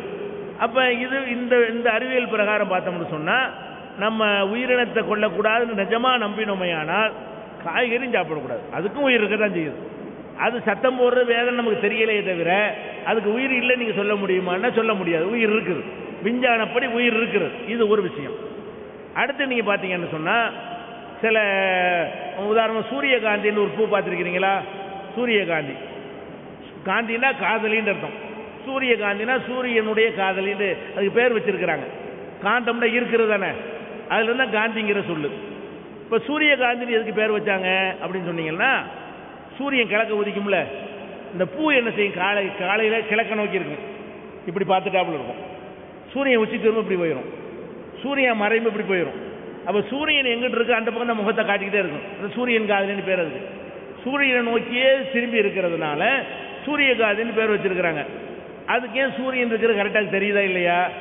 பகலில் இப்படி இருக்கணும், சாயந்தரம் இப்படி போயிடணும், இப்படி திரும்பிக்கணும்னு சொல்லி சூரியன் எங்கிட்டலாம் இருக்குதோ அங்கிட்டெல்லாம் தன்னை திருப்பி கொண்டு அது போகிறது என்று சொன்னால் அதை சூரியன் இங்கே தான் இருக்குன்னு கணிக்கக்கூடிய ஒரு அறிவும் ஒரு ஆற்றலும் அதுக்கு கொடுக்கப்பட்டு தானே இருக்கிறது. அதுக்கு உயிர் இருக்கத்தான் செய்கிறது. அதே மாதிரி வந்து தொட்டார் சிறுங்கி அப்படின்னு ஒரு இலை இருக்குது, ஒரு செடி இருக்கிறது, விரிஞ்சாப்புல இருக்கும், தொட்டோன்னு சுருங்கிக்கிறோம். கொஞ்சம் நேரத்துக்கு எல்லாம் போன பிறகு மரம் விரிஞ்சிக்கிறோம். அப்போ ஒரு ஆள் தொட்டவன என்ன செய்கிறது, சுருங்கி கொள்ளக்கூடிய ஒரு தன்மை அதுக்கு இருக்குன்னு சொன்னால் அது உயிர் இருக்கிறத காட்டுதா இல்லையா? அதுக்கு உயிர் இருக்கிறது. இன்னும் சில செடிகள் இருக்கிறது, அது என்ன செய்யும் என்று சொன்னால் பூச்சிகள் பறந்து போகும்ல, அந்த பூச்சிகளை பிடிக்கிறதுக்காக என்ன செய்யும்னா அப்படி அந்த இலை அப்படி மூடி உள்ள காமிக்கணும். உள்ள காமிக்கி அந்த பூச்சியை தின்றுட்டு என்ன செய்யும், அதுக்கப்புறம் தான் விரியும். அப்போ பூச்சிகளை பிடித்து சாப்பிடக்கூடிய தாவரங்கள்லாம் என்ன செய்கிறது, இருக்கிறது. அப்படியெல்லாம் பார்க்கக்கூடிய நேரத்தில் எல்லாத்துலேயுமே உயிர் இருக்குன்னு சொன்னால் அப்போ உயிரை சாப்பிடக்கூடாதுங்கிற கான்செப்ட் நம்ம கையில் எடுத்தோம்னு சொன்னால் இதுக்கெல்லாம் வரணும். எது வரணும்? கத்தரிக்காய், உருளைக்கிழங்கு ஒன்றுமே சாப்பிடக்கூடாது. இப்போ என்னத்தை தான் சாப்பிட்றது? சாப்பிடுறது இருக்கிற எல்லாமே உயிர் உள்ள தடை. இதை யாரும் சாப்பிட முடியாது, இது சாப்பிட முடியாது. நீங்கள் எதையெல்லாம் சாப்பாட்டு பொருளாக வைத்திருக்கிறீர்களோ அது உயிர் இருக்க போய் தான் அது சாப்பாட்டு பொருளாக இருக்கிறது. உயிர் இருக்கக்கூடிய பொருள்கள்லேருந்து எடுக்கப்பட்டால் மட்டும்தான் அது சாப்பாட்டுக்குரியதாக இருக்குமே தவிர உயிரே அற்ற பொருளாக இருக்குமே ஆனால் அது சாப்பாட்டுக்குரியதாக இருக்காது. இது ஒன்று. அடுத்து தண்ணீர் குடிக்கிறீங்க. இப்போ தண்ணீரில் இன்னைக்கு உள்ள காலத்தில் வந்து அதை பெரிதுபடுத்தி பார்த்தீர்களே ஆனால் தண்ணிக்குள்ளே கிருமிகள்லாம் ஓடுது. நம்ம சின்னதாக பார்க்க தெரிய மாட்டேங்குது. அதை உள்ளே நுழைஞ்சு பார்க்கக்கூடிய கருவிகள்லாம் இன்றைக்கி வந்துருச்சு. அதை பார்த்தீங்கன்னு சொன்னால் புழு புழுவாக இத்த பெருசாக தெரியும். அப்படி காட்டக்கூடிய கண்ணாடிகள்லாம் வந்துருச்சு. அதில் என்ன இருக்குன்னு பார்க்கும் பொழுது ஒரு இந்த மாதிரி புழு புழுவாக கிடக்கிற மாதிரி எல்லாம் அதில் பார்க்குறோம். இப்போ அந்த தண்ணியை குடிக்கலாமா? இப்போ பார்த்தா இதில் தெரியலை, ஆனால் இருக்குது. நம்ம கண்ணுக்கு தெரியவில்லையே தவிர தண்ணீரில் உயிர் இல்லை நீங்கள் சொல்ல முடியுமா? கிருமி இல்லைன்னு சொல்ல முடியுமா? கொதிக்க வச்சு சாப்பிட்டாலும் அது செத்து இருக்கும். அதில் உயிரோட பச்சை தண்ணியை சாப்பிட்டாலும் அது உசுரோடு இருக்கும். அப்போ உசுரோட இந்த பச்சை தண்ணியை சாப்பிட்டாலும் நாம் உயிரினத்தையும் சாப்பிட்றோம் சேர்த்து, இல்லையா? சுட வச்சு சாப்பிட்டாலும் நாம் உயிரினத்தை சாப்பிட்றோம். அப்படின்னா தண்ணியும் குடிக்கக்கூடாது. நம்ம என்ன முடிவுக்கு வரணும்? உயிரினத்தை சாப்பிடக்கூடாது என்று சொன்னால் தண்ணி குடிக்கக்கூடாது, காய்கறி சாப்பிடக்கூடாது என்கிற ஒரு முடிவுக்கு வரணும். அப்படின்னா இல்லை உயிரை பேசக்கூடாது, உயிரின்னு பேசக்கூடாது. அப்போ எல்லாமே உயிரினம் தான். அப்போ என்ன கான்செப்ட் என்று கேட்டால் மனிதனுக்குத்தான் அனைத்தும் படைக்கப்பட்டிருக்கிறது. பேசிக் என்ன? எல்லாம் உயிரினமாக இருந்தாலும் ஃபர்ஸ்ட் ப்ரிஃபரன்ஸ் யாருக்குன்னா மனுஷனுக்கு தான். இந்த உலகம் முழுசும் உனக்குத்தான் படைக்கப்பட்டிருக்கிறது. இறைச்சியாக படைச்சி வச்சா வீணா போயிடும். அதுக்காக வேண்டி தான் உயிரினத்தோட கடவுள் படைச்சி வச்சிருக்கிறார். இறைச்சி மாமிச மலையை போட்டோம்னு சொன்னால் அது அழுகி வீணா போயிடும். அப்போ தேவைப்படும் போது ஃப்ரெஷ்ஷாக சாப்பிடுவதற்கு தான் அதுக்கு உயிர் ரத்தம் எல்லாம் கொடுத்து நம்ம எப்போ தேவையை பார்த்து சாப்பிட்ற மாதிரி கடவுள் படைத்து வைத்திருக்கிறாரே தவிர அது மனுஷனுக்காகத்தான் படைக்கப்பட்டது என்பதில் மாற்று கருத்து இல்லை. இன்னும் சொல்ல போனால் நம்முடைய எத்தனை நன்மைகளுக்காக வேண்டி நம்ம தான் ஃபஸ்ட்டு என்ற காரணத்தினால தான் கொசு கடிச்சா நீங்கள் என்ன பண்ணுறீங்க? கொசு வலை கட்டுறது அது ஒரு அவுட் ஆஃப் ஃபேஷன் ஆயிடுச்சு. இப்போ என்ன பண்ணுறோம்? எல்லாம் லிக்விடை போட்டு அல்லது மேட்டை போட்டு அல்லது பத்தியை கொளுத்தி வச்சு கொசுவை சாவடிக்கிறோம். கொசுவை நீங்கள் ஏன் சாவடிக்கிறீங்க? உங்கள் லேசாக கடிச்சதுக்கான சாவடிச்சிருவீங்களா அப்படின்னு பார்த்தா நான் ஃபஸ்ட்டு எனக்கு இடைஞ்சலேருந்து அழிக்க தான் செய்வேன். எலியை கொள்கிறோம், விஷம் வச்சு கொள்கிறோம். எது கொள்கிறோம்? எங்களுக்கு குறுக்க வந்து அழிக்க தான் செய்வோம். அதே மாதிரி வந்து இப்போ நாய் கடிச்சிச்சுன்னு வைங்க, அதுக்கு மருந்து எங்கே? உயிரினத்தை கொள்ளாமல் மருந்து கிடையாது. குதிரையை கொள்ளாமல், மாட்டை கொள்ளாமல் நாய்க்கடி மருந்து தயாரிக்க முடியுமா? அப்போ நாய்க்கடிக்குரிய மருந்து வந்து சில மிருகங்களில் தான் கிடைக்கிறது. அதிலிருந்து தான் அந்த ஊசி மருந்தை எடுக்கிறார்கள். அதை பயன்படுத்தினா தான் நாய்க்கடிக்கு ஆளானவன் தப்பித்து கொள்ள முடியும். அப்படிங்க என்ன செய்கிறோம்? அது செய்யலாம்னு சொல்கிறோம். அப்போ இதில் என்ன வழங்குறோம்னு கேட்டால் நமக்கு நன்மை என்று சொன்னால் நம்ம என்ன செய்கிறோம்? அதை பயன்படுத்தி கொள்கிறோம். அதை விட நம்ம பால் சாப்பிட்லாமா? பால் வெஜ்ஜா நான்வெஜ்ஜா? முட்டை வந்து நான்வெஜ்ன்றீங்க, பால் என்ன? அதான் பியூர் நான்வெஜ். பால் வந்து அந்த மிருகத்திலிருந்து வரக்கூடிய ஒரு பகுதி, அது உயிரினத்தினுடைய ஒரு பகுதி தான். அதுதானே ரத்தமாக சதையெல்லாம் உருவாகிறது. அப்போ மிருகத்திலிருந்து பறவையிலிருந்து வரக்கூடிய முட்டை வந்து நான்வெஜ்னு சொல்லி கொடுக்குறோம். மிருகங்கள்லேருந்து வரக்கூடிய பால் மட்டும் வெஜிடேரியன் எப்படி ஆகும்? அதுவும் நான்வெஜ் தான். வழங்க மிருகத்தினுடைய சத்து, மிருகத்தினுடைய சாரம், அதை தான் நம்ம சாப்பிட்டு கொண்டிருக்கிறோம். நம்ம எப்போ தாய்ப்பால் குடிக்கிறோமோ அப்போவே நம்ம நான்வெஜ் ஆயிடுறோம். வழங்குதா? தாய்ப்பால் குடித்து வளர்றோம்ல, அதுக்கப்புறம் ஆடு மாடு பாடலாம். இன்னும் சொல்ல போனால் இதுதான் பெரிய வதை. என்னை கேட்டால் மாட்டுக்கு பால் சுரக்குதுல, நமக்கு வேண்டிய சுரக்குது, அதனுடைய கன்றுக்குட்டிக்காக சுரக்கிறது. மாட்டில் சுரக்கக்கூடிய ஒரு பால் எதுக்குரியது? அந்த கன்று தான் அதுக்கு சொந்தம்.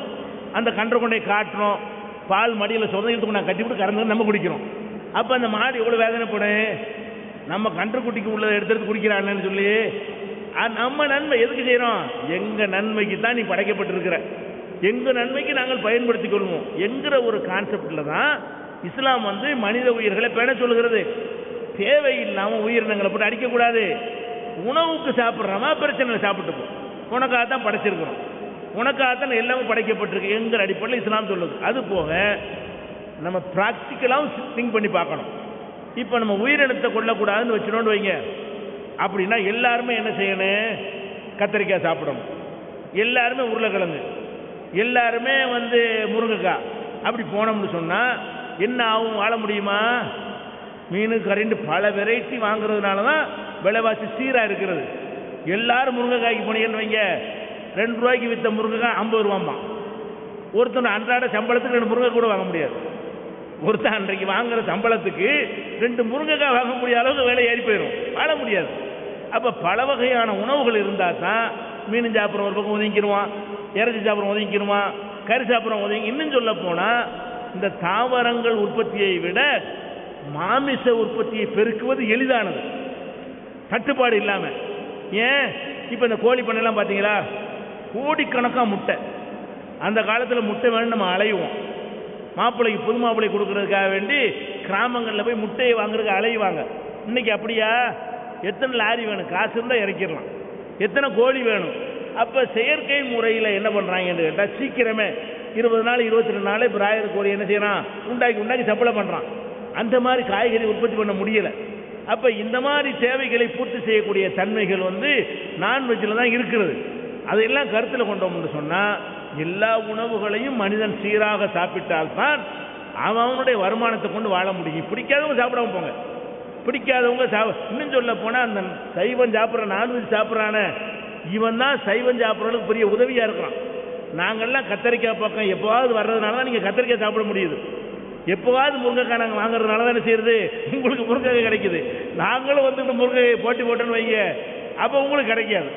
அதனால் என்ன செய்யணும்? ப்ராக்டிக்கலாக திங்க் பண்ணி பார்க்கும் பொழுது எல்லா உணவுகளும் சீராக அதை ஒன்றுக்கு பார்க்கணும். அது போக மனிதன் 2 உணவுக்கும் உரியவனாக அவன் படைக்கப்பட்டிருக்கான். நீ பார்க்கலாம், புலி இருக்குதுல்ல, அது புல்லு தின்னுச்சுன்னா செத்து போயிடும். புலி பசித்தாலும் புல்லை தின்னாதுன்னு சொல்லுவாங்க. திண்டா என்னவாகும் தெரியுமா? அதை ஜீரணமாகக்கூடிய தன்மை புலிக்கு கிடையாது. மாட்டு அடித்து சாப்பிட்டு ஜீரணமாயிரும், புல்லை திண்டு ஜீரணம் ஆகாது. அதனுடைய குடல் அமைப்பு அதைத்தான் ஜீரணம் பண்ணுமே தவிர இதை ஜீரணம் பண்ணாது. இப்போ நம்ம 2ஐயும் சாப்பிட்டாலும் ஜீரணம் ஆகுதா இல்லையா? இறைச்சி தின்றவெல்லாம் வயிறு ஊதி போயிட்டோமா, அல்லது அரிசி தின்றவெல்லாம் வேற மாதிரி செத்து போயிட்டோமாண்டா? இல்லை, எல்லாத்துக்கும் ஓகே. 2 வகையான உணவையும் ஜீரணிக்கக்கூடிய வகையில் மனிதன் படைக்கப்பட்டிருக்கானா இல்லையா? மனித குடல் 2 உணவையும் ஜீரணிக்கும் தன்மை பெற்றதாக இயற்கையில் இருக்கும் பொழுது அதையே நம்ம போய் குறை சொல்லணும். அப்போ கடவுளுடைய படைப்பை என்னன்னு கேட்டால் மனிதன் ஃபஸ்ட்டு அவனுடைய நன்மைக்காக வேண்டி எந்த உயிரையும் கொள்ளலாம். அவனுக்கு கேடு தருமையானால் மனிதன் அல்லாத உயிர்களை அழிக்கலாம். பாம்பு அழிக்கிறோம், தேலை அழிக்கிறோம், அது நமக்கு கேடு தரக்கூடிய எல்லாத்தையும் அழிக்கிறோம். ஏன்? எண்ணெயை கொட்ட வந்தால் உன்னை அழிப்பேன், நான் தான் முதல் அப்படிங்கிற ஒரு அடிப்படையில் இஸ்லாம் சொல்லி தர்றதுனால தான் இந்த புலால் இஸ்லாத்தில் அனுமதிக்கப்பட்டிருக்கிறது. கடவுள் உனக்கு தான் படைச்சிருக்கிறேன், இந்த பூமியில் உள்ள எல்லாமே மனுஷனுக்காக படைத்திருக்கிறேன், நீ சாப்பிட்டுக்க அப்படின்னு சொல்றாரு. இதான் இன்னும் சொல்ல போனா அண்டார்டிகா, பல்கேரியா அங்கெல்லாம் வாழ்றான்னு வைங்க, அவன்கிட்ட போய்கிட்டு நீ நான்வெஜ் சாப்பிடக்கூடாது அப்படின்னு சொன்னா செத்து போயிடுவான். ஏன்? ஒண்ணுமே கிடைக்காது, மீனை தரதும் கிடைக்காது, எந்த பொருள் உற்பத்தி ஆகாது. அந்த கடல்ல ஐஸ் பாறையா இருக்கும், ஓட்டை போட்டு உள்ள பிடிச்சி தூண்டியை போட்டு மீனை பிடிப்பான், அதை சுட்டு சாப்பிடுவான். அவனுக்கு போய்கிட்டு நீ நான்வெஜ் சாப்பிடாதுன்னா ஆள் காலியாக போயிடுவான். அது மட்டுமே கிடைக்கக்கூடிய மாமிசங்கள் மட்டுமே கிடைக்கக்கூடிய பகுதிகள்லாம் உலகத்தில் இருக்கிறது. இப்போ எல்லாரும் வாழணும் என்று சொன்னால் இதுதான் கரெக்டான முறை. புலால் உண்ணாமை என்பது கேட்க நல்லா இருக்கே தவிர ஒருத்தரும் கடைப்பிடிக்கல. தண்ணி குடிக்கும் பொழுதே நம்ம புலாலை சாப்பிட்டு தான் இருக்கணும், காய்கறியை சாப்பிடும்போது நம்ம புலால் சாப்பிட்டு தான் செய்யணும். அப்படி விளங்கிட்டோமே. ஆனால் இதை ஒரு அறிவுபூர்வமாக சிந்திச்சு பார்த்து தவறு இல்லை, பிடிக்கேட்டு விட்டுருங்க, அது ஒரு விஷயம். ஒருத்தர் பிடிக்கலையா, இறைச்சி கட்டாயப்படுத்துறாங்களா, நீ இறைச்சி சாப்பிட்டு தான் ஆகணும், எந்த கட்டாயமும் கிடையாது. இறைச்சி சாப்பிட விரும்பாதவங்க சாப்பிடாம போங்க. இன்னும் சொல்ல போனால் டாக்டர் என்ன பண்ணுறாரு, உங்களுக்கு கண் பார்வை கம்மின்ற உடனே மீன் என்ன மாத்திரை எழுதி தர்றாரு, அதை சாப்பிட்றீங்க, கேப்சூல் சாப்பிட்றீங்க. அது என்னது? மீனை அவிச்சு எடுத்து அந்த சாரை அந்த எண்ணெயை டீப் மாத்திரையில் போட்டு தர்றான். அப்போ பண்ணி சாப்பிடலாமா? அப்போ கண் பார்வை கம்மிக்கு தரக்கூடிய மாத்திரைகள் எல்லாம் மீன் எண்ணெயில் இருந்தால் எடுக்கப்படுகிறது. அப்போ மீன் சாப்பிடக்கூடாது, மீன் எண்ணெயை சாப்பிடலாமா? சாப்பிட தான் செய்யும். அதனால் எத்தனை விஷயங்களில் தவிர்க்க இயலாது. சில உணவுகள் புரோட்டீன் தேவை இருக்கிறது, குறைந்த செலவில் மனிதனுக்கு கிடைக்கக்கூடிய புரோட்டீன் மாமிசம் தான். அந்த மாதிரி அடிப்படையில் சாப்பிட்டு உங்களுக்கு என்ன விரும்பாட்டி விட்டுட்டு போங்க. அதனால இது மனித நேயத்துக்கு எதிரானது கிடையாது, இது கொடூரமானது கிடையாது. குர்ஆன்ல இந்த மாத்தணுங்கிறீங்கல்ல, குர்ஆன்ல அனுமதி இருக்கிறது. குர்ஆன்ல செய்யறது மனிதனை கொல்றவனை தான் உலகத்தை கொன்றவன் சொல்லப்படுதே தவிர மற்ற உயிரினங்களை எல்லாம் உனக்குத்தான் நான் படைத்திருக்கிறேன், எல்லா பொருளும் உனக்காக உள்ளது என்றுதான் குர்ஆன்ல இருக்கிறது. அதனால இது மனித நேயத்துக்கு எதிரானது கிடையாது. என் பேர் அருண்குமாருங்க, காங்கேயத்துலேருந்து வரோம். இப்போ இஸ்லாத்தில் பார்த்தீங்கன்னா வட்டி வாங்குறது குற்றம், கொடுக்கறது குற்றம்ன்றாங்க. அது எதனாலங்க? அதாவது இஸ்லாம் மார்க்கத்தில் வட்டி தடை செய்யப்பட்டிருக்கிறது. எந்த ஒரு காரணத்தினாலையும் என்னிடத்துல பணம் இருந்தால் அதை வட்டிக்கு கொடுத்து சம்பாதிக்கக்கூடாது. அது எவ்வளோ பெரிய பாவமாக சொல்லப்படுது என்றால், யார் வட்டிக்கு கொடுத்து பணம் வாங்குகிறார்களோ அவங்க அல்லாஹ்வுக்கு எதிராக யுத்தம் செய்கிறவர்கள்.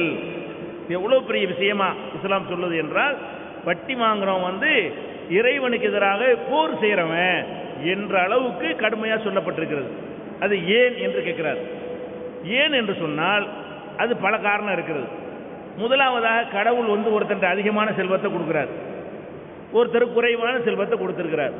இந்த அதிகமான செல்வம் உள்ளவன் மனிதாபிமானத்தோட வாழணும். நமக்கு தேவை ஒரு மாசத்துக்கு 10,000 ரூபா தான், நமக்கு 10 லட்சம் ரூபா கடவுள் தர்றாரு, இது நமக்கு தந்தது இல்லை, அதிகமாக தருவது ஏதோ மற்றவர்களுக்கு உதவுறதுக்கு கொடுத்துருக்கிறாரு என்று விளங்கி அது சும்மா கடனை கொடுத்து வாங்க வேண்டியதானே. 1 லட்ச ரூபா ஒருத்தன் கடனை கொடுத்து சிரமப்படுறியா, இந்த வச்சுக்க, உனக்கு எப்போ வசதிப்படுமோ திருப்பி கொடு, திருப்பி கொடுக்க எல்லாம் நீனே வச்சுட்டு போ அப்படின்னு சொல்லக்கூடியவனாக மனிதன் உருவாக வேண்டும் என்று சொன்னால், இந்த வட்டிங்கிற பணத்தை போட்டு பணத்தை சம்பாதிக்கிற வட்டி இருக்குல்ல, அதிலிருந்து விடுபடணும். வியாபாரத்துக்கு வட்டிக்கு வித்தியாசம் இருக்கிறது. இந்த பொருளை நான் விற்கிறேன், இந்த பொருளை 50 ரூபாய்க்கு என்ன செய்யறேன் உங்களுக்கு விற்கிறேன், இந்த பொருளை நான் உங்கள்கிட்ட தந்துடுறேன், நீங்கள் 50 ரூபாய் என்கிட்ட தந்துடுறீங்க, அதுக்கு பிறகு உங்களுக்கு எனக்கு எந்த உறவும் கிடையாது, இந்த பொருள் உங்களுக்கு, காசு எனக்கு. இந்த வட்டியை பொறுத்த வரைக்கும் என்னன்னு கேட்டால், ஒரு பொருளுக்கு திரும்ப திரும்ப திரும்ப திரும்ப லாபம். 1 லட்ச ரூபா தண்டை கொடுத்துட்றேன், இந்த மாதம் போய்கிட்டு அதுக்கு ஒரு 1000 ரூபாய் கொடுன்னு கேட்குறேன், அடுத்த மாதம் வந்தால் இன்னொரு 1000 ரூபா கொடுங்குறேன், அடுத்த மாதம் வந்தால் இன்னொரு 1000 ரூபா கொடுங்குறேன், அடுத்த மாதம் வந்தால் இன்னொரு 1000 ரூபா கொடுங்குறேன். அப்போ ஒரு தடவை காசை கொடுத்து விட்டு வார வாரமோ டெய்லி வட்டிலாம் வச்சுக்கிறாங்க, மீட்டர் வட்டிலாம் வச்சுக்கிறாங்க, மணிக்கணக்கு வட்டிலாம் வச்சுருக்கிறானுங்க. அப்போ இந்த மாதிரி மணிக்கு ஒரு தடவை வாங்குறது, ஒரு நாளைக்கு ஒரு கால் லாபம் பார்க்கறது ஒரே பொருளுக்கு.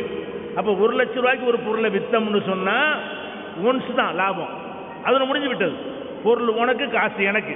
இந்த வட்டி என்ன என்று சொன்னால், திரும்ப திரும்ப திரும்ப அந்த 1 லட்ச ரூபா உங்கள்கிட்ட இருக்கிற வரைக்கும், 10 வருஷம் இருந்தால் 10 வருஷம் வரைக்கும் அதுக்காக நீங்கள் சம்பாதிச்சு தந்து கொண்டே இருக்க வேண்டும் என்று சொன்னால், இது ஒரு சுரண்டலா தெரியலையா? இது கொடுமையா இல்லையா?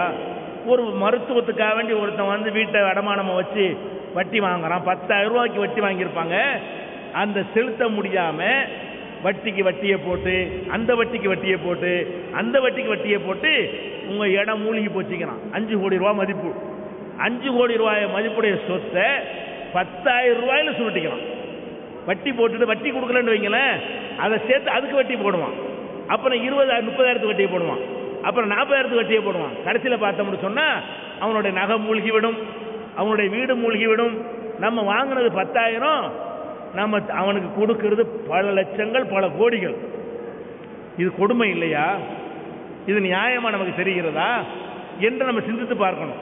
இன்னும் சொல்ல போனா, இன்னைக்கு விலைவாசி நிறைய ஏறி கொண்டிருக்கிறோம் பார்க்குறோம். விலைவாசி ஏறுவதற்கு பல காரணங்கள் இருந்தாலும் வட்டி முக்கியமான காரணம். விலைவாசி வட்டி இல்லாத ஒரு சமூக அமைப்பு இருந்தால் பல பொருள்கள் இப்ப விற்கிற விலையை விட கம்மியான விலைக்கு வரும். எப்படி? நான் ஒரு பிளேடு தயாரிக்கிறேன், ஒரு கம்பெனி, ஏன் காசை போட்டு நான் தயாரிச்சேன்னு வைங்க, அந்த பிளேடு 50 காசு எனக்கு அடக்கமாகும், நான் 60 காசுக்கு 70 காசுக்கு நான் வித்துருவேன், விலையை போட்டுருவேன். இப்போ நான் வட்டிக்கு பணத்தை வாங்கி அதை வச்சு தயாரிச்சேன்னு வைங்க, அடக்க விலை என்னவாகும்? 50 காசு அடக்கமாகாது. அவன் வட்டி நான் கொடுக்கணுமே, அதை இதெல்லாம் நான் வைக்கணும். அப்போ வட்டியை கணக்கு பண்ணி பார்த்தேன்னு சொன்னால் 50 காசுக்கு அடக்கமாகிற பொருள் 1 ரூபாய்க்கு அடக்கமாகுது, 10,000 ரூபாய்க்கு அடக்கமாகிற பொருள் 20,000 ரூபாய்க்கு அடக்கமாகுது. ஏன்? நான் வட்டி அவனுக்கு கட்ட வேண்டி இருக்கிறது. அப்போ என்ன ஆகுதுன்னு கேட்டால், அந்த வட்டி கொடுக்க வேண்டிய காசையும் பொருளாதாரத்தினோட வைக்கிறாங்க, தயாரிக்கிற பொருள் வைக்கிறான். அவர் வைக்கும்போது என்னவாகிறது? 50 காசுக்கு வாங்கி 60 காசுக்கு விற்கிறதுக்கு பதிலாக ரூபா அடக்கமாகி 1,000 ரூபாய்க்கு விற்கிறான். 10,000 ரூபாய் அடக்கமாகி 11 ரூபாய்க்கு விற்கிறதுக்கு பதிலாக 20,000 ரூபாய் அடக்கமாகி 22,000 ரூபாய்க்கு விற்கிறான். அப்போ எல்லா பொருள்களுமே எல்லா கம்பெனிகளுமே பேங்க்லையோ தனி நபர்கள்ட்டையோ அல்ல வட்டி கொடுக்குற ஆள்கிட்டையோ வாங்கி முதலீடு செய்து வட்டி பண்ணார்களேயானால் அவர்கள் என்ன செய்கிறாங்க, அடக்க விலை அதிகமாகி மக்கள் தலையில் வைக்கிறாங்க. அவன் எப்படி வட்டியை கட்டுவான்? என் தலையில் வச்சு தான் கட்ட முடியும். உங்கள் தலையில் அதை வைக்கணும். உங்கள் தலையில் என் தலையிலையும் கட்டிவிட்டு வட்டி வாங்கி என்ன செய்யறான், கொடுத்துட்டு இருக்கிறான். இது கொடுமையா இல்லையா? எல்லா மக்களையும் இது பாதிக்குமா இல்லையா? சொந்த காசை கொண்டு தயாரித்தா இவ்வளோ அடக்கமாகுமா? ஆகாது. அல்ல வட்டி இல்லாத கடன் வாங்கி தயாரித்தா இருந்தாலும் அடக்கம் ஆகுமா? ஆகாது. அப்போ இந்த வட்டிக்கு வாங்குற காரணத்தினால்தான் பொருளாதார விலைவாசியெல்லாம் அதிகமாகிறது. ஒரு வியாபாரி இருக்கிறான், ஒரு சின்ன கடை வியாபாரி இருக்கான்னு வைங்களேன், அவன் வட்டிக்கு பணத்தை வாங்கி போட்டு வியாபாரம் பண்ணுறான். அவன் என்ன செய்வான், தன்னுடைய சோத்துக்கும் சம்பாதிக்கணும், வட்டிக்கும் சம்பாதிக்கணும். சோத்துக்கு மாதம் 10,000 ரூபா சம்பாதிக்கணும், வட்டிக்கு மாதம் 10,000 ரூபா சம்பாதிக்கணும்னா 20 ரூபா தேவைன்னு நினைக்கும் போது என்ன செய்யறான், லாபத்தை அதிகமாக்குறான். 20 ரூபா சம்பாதிக்கணும்ல, அவன் சோத்துக்கு மட்டும் சம்பாதிச்சா பத்தாது. அப்போ நம்ம என்ன செய்வோம், இது 50 ரூபா ஆகுது, சோத்துக்கு ஒரு 10 ரூபா 60 ரூபா, வட்டிக்கு ஒரு 10 ரூபா 70 ரூபான்னு வந்துடும்ல. 70 ரூபாய்க்கு விற்பான்ல, இல்லை 60 ரூபாய்க்கு விற்றுருப்பான்ல. வட்டி வாங்காமல் அந்த தொழிலை செய்திருப்பானே, ஆனால் வட்டிக்கும் சேர்த்து சம்பாதிக்கணும் நினைக்காமல் அவனுடைய லாபத்துக்கு மட்டும், சாப்பாட்டுக்கு மட்டும் லாபத்தை வைத்தானே, ஆனால் அந்த பொருள் விலை கம்மியாக வியாபாரி கொடுப்பானா இல்லையா? வியாபாரிகள் அதிகலாம் வைக்கிறது இருக்குன்னு கேட்டீங்கன்னா வட்டிக்காரனை வாங்கி போடுறான். வட்டிக்காரனுக்கு கொடுக்கணும், வட்டிக்காரனுக்கு கொடுக்கலங்கும் போது என்ன செய்யறான், விலை ஏற்றுறான். அப்போ இப்படி விலைவாசி ஏறுவதற்கு இப்படியெல்லாம் பல காரணங்களை பார்க்கும்போது வட்டி ஒரு பெரிய ஒரு சுரண்டலாக இருப்பதை நம்ம பார்க்கிறோம். இன்னும் சொல்ல போனால் நம்ம அரசாங்கம் இருக்குல்ல, இந்திய அரசாங்கமாக இருக்கட்டும், வேற நாடுகளாக இருக்கட்டும், நம்முடைய அரசாங்கத்தினுடைய வருவாயில் 26, இந்தியாவில் 26% நம்ம நாடு வட்டி கட்டுது. அது எந்த ஆட்சி இருந்தாலும் சரி, அது எந்த மன்மோகன் சிங் ஆட்சியாக இருந்தாலும் சரி, மொரார்ஜி ஆட்சியாக இருந்தாலும் சரி, மோடி ஆட்சியாக இருந்தாலும் சரி, நாளைக்கு வர ஆட்சியாக இருந்தாலும் சரி, இவங்களெல்லாம் நாட்டில் உலக வங்கியில் கடன் வாங்குறாங்க. ரோடு போடுறாங்கன்னா நம்ம நாட்டு காசை வச்சு ரோடு போடுறது இல்லை, 4 வழி சாலை, தங்க நாற்கர சாலைங்கிறாங்கல்ல, இதெல்லாம் நம்ம காசில் செய்கிறது இல்லை. இதை செய்வதற்காக வேண்டி உலக வங்கியில் போய் என்ன செய்கிறாங்க, கடனை வாங்கிட்டு வர்றாங்க. கடனை வாங்கிட்டு வந்து நாட்டுக்கு ஷோ காட்டிட்டு போயிடுறாங்களா. இதுக்காக வேண்டி என்ன செய்ய வேண்டியிருக்குன்னு கேட்டால், 1 கோடி ரூபாய் இந்தியாவில் ஒரு வருமானம் வந்தால் அதில் 26 லட்சம் ரூபாய் வட்டி போயிடும். 10 கோடி வந்தால் 2.6 கோடி என்ன செஞ்சிடறேன், அது வட்டிக்கு போயிடும். 1 லட்சம் கோடி வந்தால் இப்படி கணக்கு பண்ணிக்கிறங்க, 26% நம்ம நாட்டில் வட்டி செலுத்துறோம். நம்முடைய மக்கள்கிட்ட வரியை வாங்கி, உங்கள்கிட்ட வரி போட்டு வாங்கி, அந்த வரியில் நல்லது கெட்டது செலவழிக்க பதிலாக காவாசிய, இன்னைக்கு உள்ள நிலைமை காவாசி, இன்றைக்கு உள்ள கணக்கு பிரகாரம் தினமலர் பேப்பரில் பட்ஜெட் போடுவான்ல, அப்போ ரவுண்டு போட்டு காட்டுவான், வட்டி 26, அப்போ அது பாலத்துக்கு இவ்வளவு, அதுக்கு இவ்வளவு, இதுக்கு இவ்வளவுன்னு போட்டு முக்காவாசி மக்களுக்கு காவாசி வட்டிக்கு. இப்போ உள்ள நிலைமைக்கு இன்னும் கொஞ்சம் கடனை வாங்கினாங்கன்னு வைங்க, நம்மள்கிட்ட போட்ட வரியில் பாதி வட்டிக்கு, அப்புறம் முக்காவாசி வட்டிக்கு, அப்புறம் எல்லாமே வட்டிக்கு. என்ன ஆகும் தெரியுமா, அர்ஜென்டினா கதை தான் ஏற்படும். அர்ஜென்டினான்னு ஒரு நாடு, இவன் என்ன பண்ணா, உலக நாட்டெல்லாம் வட்டியை வாங்கி வாங்கி வாங்கி மொத்த வருமானம் வட்டிக்கு கொடுக்க முடியல. கடைசியில் என்ன ஆயிடுச்சு, அதிபர் ராத்திரியா தனி விமானம் தப்பிச்சு ஓடி போயிட்டான்.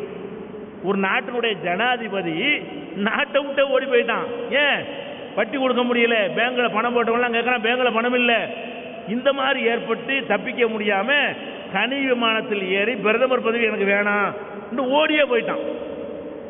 இது என்னதுனால, வட்டி செஞ்ச வேலை. வட்டிங்கிற சாதாரண கொடுமை கிடையாது. மனிதாபிமானத்தை அறுத்து எரிஞ்சிருங்க, மனிதாபிமானமே இல்லாதவன் ஆயிடுவான். இறைவன் உங்களுக்கு கடவுள் நிறைய பணம் தந்திருந்தாரையானால் ஏழைகளுக்கு உதவுங்க, சும்மா கொடுங்க, கடனா கொடுங்க.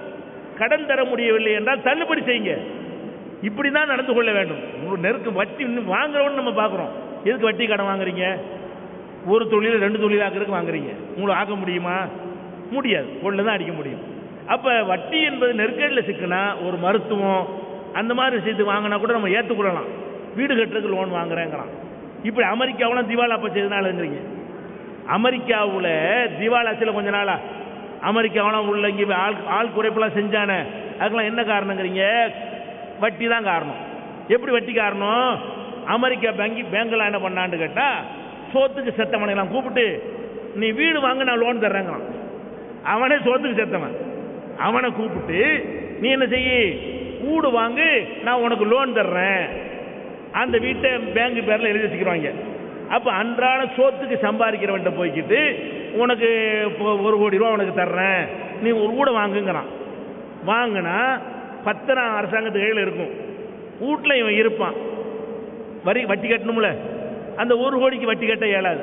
வட்டிக்கு மேலே வட்டி, வட்டிக்கு மேலே வட்டின்னு ஏறி போன உடனே எல்லா பேரும் என்ன செஞ்சான், எவனும் வட்டி செலுத்தலை, அவன் பேங்குகள்லாம் திவால் ஆயிடுச்சு. அப்போ என்ன பண்ணுறாங்க, இந்த வீடுகளை ஏலம் விடுறாங்க கைப்பற்றி. 1 கோடி ரூபாய்க்கு வாங்க தயாராக இல்லை, மக்கள்கிட்ட காசு எல்லாம் போச்சு. இது கண்ணால் பார்த்தோமா இல்லையா? அமெரிக்கா திவாலாகி போய் பெரிய அரசாங்கத்திலிருந்து பெரிய அளவுக்குலாம் பணத்தை ரிலீஸ் பண்ணி பார்த்து கூட இன்னைக்கு கூட நிமிர முடியலை. அமெரிக்கா மாதிரி வட்டி வாங்கி சம்பாதிக்கிற ஒரு நாட்டுக்கு இந்த கதி என்று சொன்னால் நம்மள மாதிரி நிலையெல்லாம் என்ன? அதனால இந்த வட்டிங்கிறது இல்லாமல் மனிதாபிமானத்தை எல்லாரும் வைங்க. சாதி மத பேதம் இல்லாமல் கடவுள் அதிகமாக தந்தா கடனாக கொடுங்க, தர்மமாக கொடுங்க, கடவுள் மேலும் மேலும் தருவார். இந்த ஒரு மனிதாபிமான அடிப்படையில் தான் இஸ்லாம் என்ன செய்யுதுன்னா, வட்டி வேணாம், வட்டி வாங்கி சம்பாதிக்காதீங்க, வியாபாரத்தின் மூலமாக சம்பாதிங்க என்று வழிகாட்டுகிறது. அது ஒரு கொடுமை என்பது சந்தேகம் கிடையாது. ஐயா வணக்கம். கேட்டேன், பொள்ளாச்சியிலிருந்து வரேனுங்க. என்னோட பேர் சௌமிய பாலாஜி. நான் பொள்ளாச்சியிலிருந்து வரேனுங்க. இஸ்லாத்துல இந்த சுன்னத் என்று சொல்லக்கூடிய கத்னா செய்தல் என்ற வழக்கம் ஆரோக்கியமானது, நல்லது என்று ஏற்றுக்கொள்ளப்பட்டது. அப்படி தெரிந்திருந்தால், ஆரோக்கியமானது என்று அறிந்திருந்தால் இறைவனே அந்த மாதிரி படைச்சிருப்பானே, ஏன் அந்த மாதிரி படைக்கல என்று கேட்கக்கூடிய சந்தேகம் ரொம்ப நாளாவே எனக்குள்ள இருந்துட்டு இருக்கு. இதுக்கான விளக்கம் கொடுங்க. நல்ல கேள்வி கேட்கிறாருங்க. இப்ப சுன்னத்து பண்ண சொல்றீங்க, இஸ்லாத்துல இருக்க நல்லதுதான், அது நல்லதுன்னு கடவுள் அறிஞ்சிருந்தாரையானால் சுன்னத்து பண்ண மாதிரியே படைச்சிருக்கலாம்ல. படைக்கும் போதே, மனிதனை படைக்கும் போதே, கருவறைகளை உண்டாக்கும் பொழுது அந்த தோல் இல்லாம மனிதனை படைத்திருக்கலாமே கேட்கிறார். படைத்திருக்கலாம், இறைவன் நாடினால் படைத்திருக்கலாம். ஆனா அதையும் விஞ்ஞானத்தை என்ன பண்றாங்கன்னு கேட்டா, கர்ப்பப்பைக்குள்ள தோலோடு தான் இருக்கணும், அதான் சேஃப்டி. அந்த உறுப்பு தான் நோய் தொற்றை உடனே ஏற்படுத்தக்கூடியதாக இருக்கிறது. கர்ப்பப்பையில் எப்படி இருப்போம், அந்த தண்ணீரில், அந்த கர்ப்பப்பையில் உள்ள நீரில் நீச்சல் அடித்து கொண்டு இருப்போம் குழந்தைகளாக இருக்கும் பொழுது. அப்போ அந்த நேரத்தில் அந்த ஆண் உறுப்பு மூடி இருக்குமையானால் அந்த குழந்தைக்கு நோய் தொற்று ஏற்படாது. உள்ள இருக்கிற வரைக்கும் அந்த மூடிதான் இருக்க வேண்டும். திறந்து இருந்தால் அதனுடைய துவாரத்தின் வழியாக கிருமிகள்லாம் சென்று மனிதன் குழந்தையை பாதிச்சிரும், கேடு ஏற்படுத்திடும். கர்ப்பப்பையில் அது மூடிதான் இருக்க வேண்டும். வெளியே வந்த பிறகு தேவையில்லை. என்ன எப்படி அழகா இறைவன் செட்டப் பண்றான்னு பாருங்க. மனிதனுக்கு அது பிறப்புலேயே அவசியம் செஞ்சு இருந்தால் அவனுக்கு கர்ப்பப்பைக்குள்ள தொற்றுநோய் ஏற்பட்டுருமா. கர்ப்பப்பையிலிருந்து உள்ள சில நோய் கிருமிகள் எல்லாம் அந்த உறுப்பு வழியாக உள்ளே செல்லக்கூடிய வாய்ப்பு இருக்கிறது. அப்ப கர்ப்பப்பையில் இருக்கிற வரைக்கும் கவரோடு இருக்க வேண்டும். அதனால் கடவுள் கவரோட படைக்கிறாரு. வெளியே வந்த பிறகு அந்த கவர் இல்லாமல் இருக்க வேண்டும். அதனால் நீக்கிற பொறுப்பை நம்ம கையில தர்றாரு. அந்த மாதிரி அடிப்படையில் அதுவும் சயின்டிபிக் தான். நீங்க விஞ்ஞானிகள்கிட்ட கேளுங்க, கர்ப்பப்பைக்குள்ள இப்படி இருந்தால் என்ன ஆகும், என்ன வேண்டாலும் ஆகி போயிடும். அதனாலதான் அந்த கர்ப்பப்பையில சேஃப்டி பண்றதுக்காக வேண்டி அந்த தோளோட வைத்து படைத்திருக்கிறாரு. அதுக்கு பிறகு தேவையில்லைன்னு நம்ம கையில் அந்த பொறுப்பை தந்துட்டார் கடவுள் வெட்ட சொல்லி. என் பேர் நாகேந்திரன், நான் குறிச்சியிலிருந்து வரேங்க. உலகத்தில் எங்கே இஸ்லாமியர்கள் அதிகமாக பாதிக்கப்படுகிறார்கள் அங்கே அல்லாஹ் புனித போர் தொடுக்கணும்னு சொல்லியிருக்கிறான்னு சொல்லி சில தீவிரவாத அமைப்புகள் அறிவிச்சிருக்கிறாங்க. அது குறிப்பாக இந்தியா மேலே புனித போர் தொடுக்கணும்னு சொல்லி அறிவிச்சிருக்கிறாங்க. இது அப்படி இஸ்லாத்தில் சொல்லியிருக்கா அல்லது அல்லாஹ் சொல்லியிருக்கிறாரா? நீங்கள் எனக்கு விளக்கம் தேவை.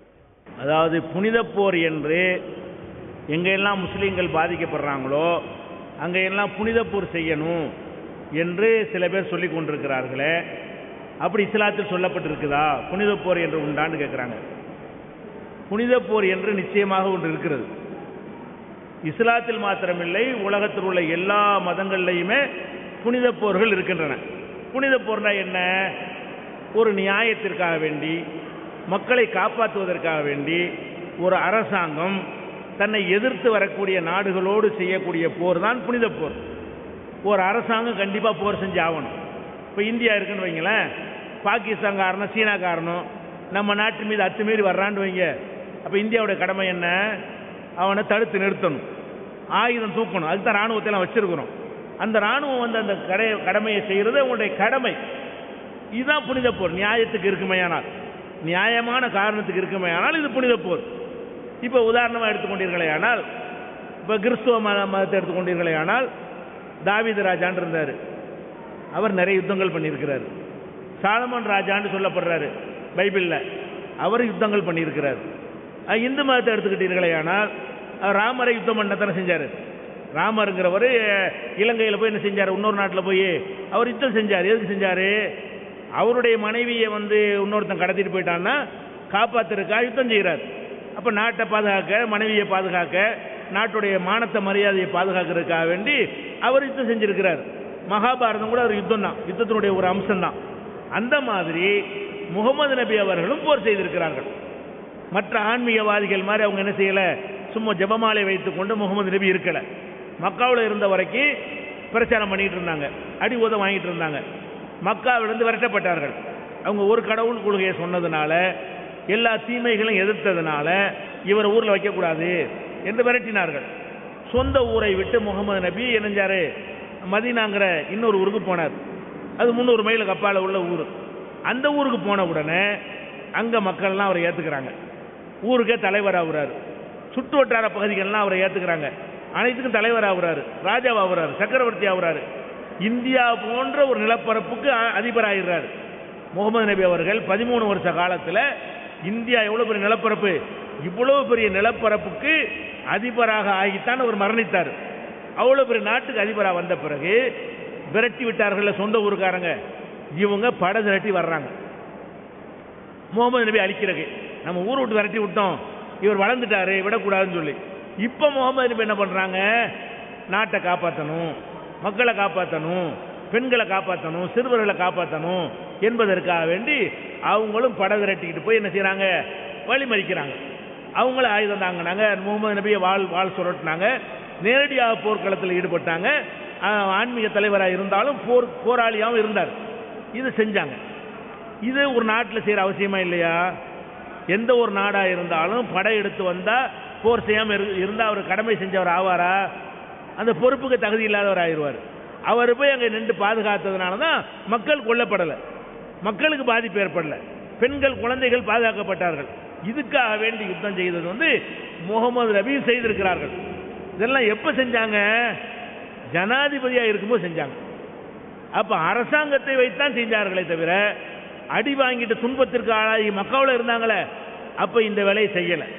அவனை கொண்டுட்டு வா, இவனை கொலை பண்ணிட்டு வா, இவனை வெட்டிட்டு வா, இவனை குத்திட்டு வான்னு சொல்லி முகமது நபி எந்த வழிகாட்டுதலும் கொடுக்கல. எப்போ யுத்தம் செய்கிறாங்க? அவங்க தலைமையில் ஒரு அரசாங்கம் அமைந்த பிறகு, இத்தனை மக்களையும் பாதுகாக்க வேண்டிய பொறுப்பு அவங்க தலையில் சுமத்தப்பட்ட பிறகு படை திரட்டி வந்தார்களே. ஆனால் மக்களை காப்பாற்றுறதுக்கு போர் செஞ்சாங்க. இப்போ நபிகள் நாயகம் போர் செஞ்சதை ஆதாரமாக வைத்துக்கொண்டு நான் அறுவடை தூக்க முடியுமானா என்ன ஜனாதிபதியா? என் கையில் நாடு இருக்குது, நாட்டை காப்பாற்றுற சுமையை நான் ஏற்றிருக்கிறேன்னா அவனுக்கு தான் கடமை. யாருக்கு கடமை என்று சொன்னால், யார் கையில் அரசாங்கம் இருக்கிறதோ, அதிகாரம் இருக்கிறதோ, அவர்கள் எதிர்த்து அந்நிய நாடு படை திரட்டி வரும்பொழுது மக்களை காப்பாற்றுவதற்காக போர் செய்ய வேண்டும். இது எல்லா நாடும் ஏற்றுக்கொண்ட ஒரு விஷயம், எல்லா மதங்களும் ஏற்றுக்கொண்ட விஷயம், எல்லா மக்களும் ஏற்றுக்கொண்ட விஷயம். அதைத்தான் முகமது நபி செய்தார்கள். எங்களில் உள்ள கிறுக்க என்ன செய்யறான்னு கேட்டா, முகமது நபி வாழ் தூக்குனார்ல, நானும் தூக்குறேங்கிறான். முகமது நபி எப்போ தூக்குனாரு? மக்காவில் இருக்கும்போது தூக்குனாரா? அடி வாங்கும்போது தூக்குனாரா? ஆட்சி இல்லாமல் இருக்கும்போது தூக்குனாரா? இல்லை. அப்போலாம் அடி வாங்கிட்டு தான் இருந்தார்கள், துன்பத்தை சகித்து கொண்டார்கள், பொறுமையாக இருந்தார்கள். எப்போ ஆயுதம் தூக்குறாங்க? அவங்க என்னைக்கு சக்கரவர்த்தியாக ஆனார்களோ, மன்னராக ஆனார்களோ, அப்போது எதிரிகள் சண்டைக்கு வரும்பொழுது ஆயுதம் தூக்கினார்கள். அப்ப ஆயுதம் தூக்குவது இஸ்லாத்தில் கடமை. யாருக்கு கடமை என்று சொன்னால், ஒரு அரசாங்கத்துக்கு கடமை. நாட்டு மக்களை காப்பதற்காக வேண்டி அந்நிய நாடுகள் படையெடுத்து வரும் பொழுது போர் செய்ய வேண்டும். இதான் புனித போர். இதை தனித்தனி நபர்கள் எடுக்க முடியாது, ஊருக்கு 10 பேர் எடுக்க முடியாது, தனித்தனி ஜமாத்துகள் எடுக்க முடியாது, தனித்தனி இயக்கங்கள் எடுக்க முடியாது. அவங்க கையில் அரசாங்கம் இருந்தால் மட்டும்தான் எடுக்க முடியும். இது எல்லாரும் ஏற்றுக்கொண்ட உண்மைதானே? இதை விளங்காம எங்களில் சில பேர் சொல்லுகிறார்கள், இஸ்லாம் அப்படியே தனித்தனி நபர்களை ஆயுதம் தூக்குமாறு சொல்லவே இல்லை, அதுக்கு பேர் போர் கிடையாது, அதுக்கு பேர் வன்முறைன்னு வந்துடும். போர் சீர் அரசாங்கம் தான் செய்யணும், அதுதான் அடிப்படை. எல்லா புகழும் இறைவனுக்கு. இறைவன் பெயரால் தூங்குகிறேன். பேர் சுரேஷ் ஆனந்த், சுந்தராபுரங்க. ஜோதிடம், தலைவிதி, கர்மா, மனித எதிர்காலத்தை அறிய முடியுமா? இஸ்லாத்தின் பார்வையில் விளக்கம் தேவை. அதாவது ஜோசியம்னு சொல்றாங்கல்ல, அந்த ஜோசியத்தின் மூலமாக எதிர்காலத்தை அறிந்து கொள்ள முடியுமா? இதை பற்றி இஸ்லாத்தின் நிலை என்ன கேட்குறாங்க. ஒரு மனிதனுக்கு இறைவன் அறிவை கொடுத்துருக்கிறான். 6 அறிவு இருக்கிறது. இந்த 6 அறிவுக்கு உட்பட்டு எதை அறிய முடியுமோ அதைத்தான் மனிதனால் அறிந்து கொள்ள முடியும். இதை தொட்டு பார்க்குறோம், கண்ணை மூடிக்கிட்டு கூட நம்ம என்ன செய்ய முடியும்? இது இந்த மாதிரியான பொருள்னு சொல்ல முடியும், இது அறிய முடியும். நக்கி பார்த்து இது இனிக்கு, இது கசக்குன்னு சொல்ல முடியும். சுவைத்து அறிதல், இந்த அறிவை மனிதனுக்கு அல்லாஹ் கடவுள் கொடுத்துருக்கிறார், அதை அறிய முடியும். முகர்ந்து பார்த்து விட்டு இது மல்லிகைப்பூ வாடை, இது சாக்கடை வாடை அப்படின்னு அறிய முடியும். மூக்கின் மூலமாக அறிந்து கொள்ளக்கூடிய ஒரு ஆற்றலை கடவுள் மனுஷனுக்கு கொடுத்துருக்காரு. அதை தொட்டு அறிகிறது, சுவைத்து அறிகிறது, முகர்ந்து அறிகிறது, அப்புறம் பார்த்து அறிகிறது.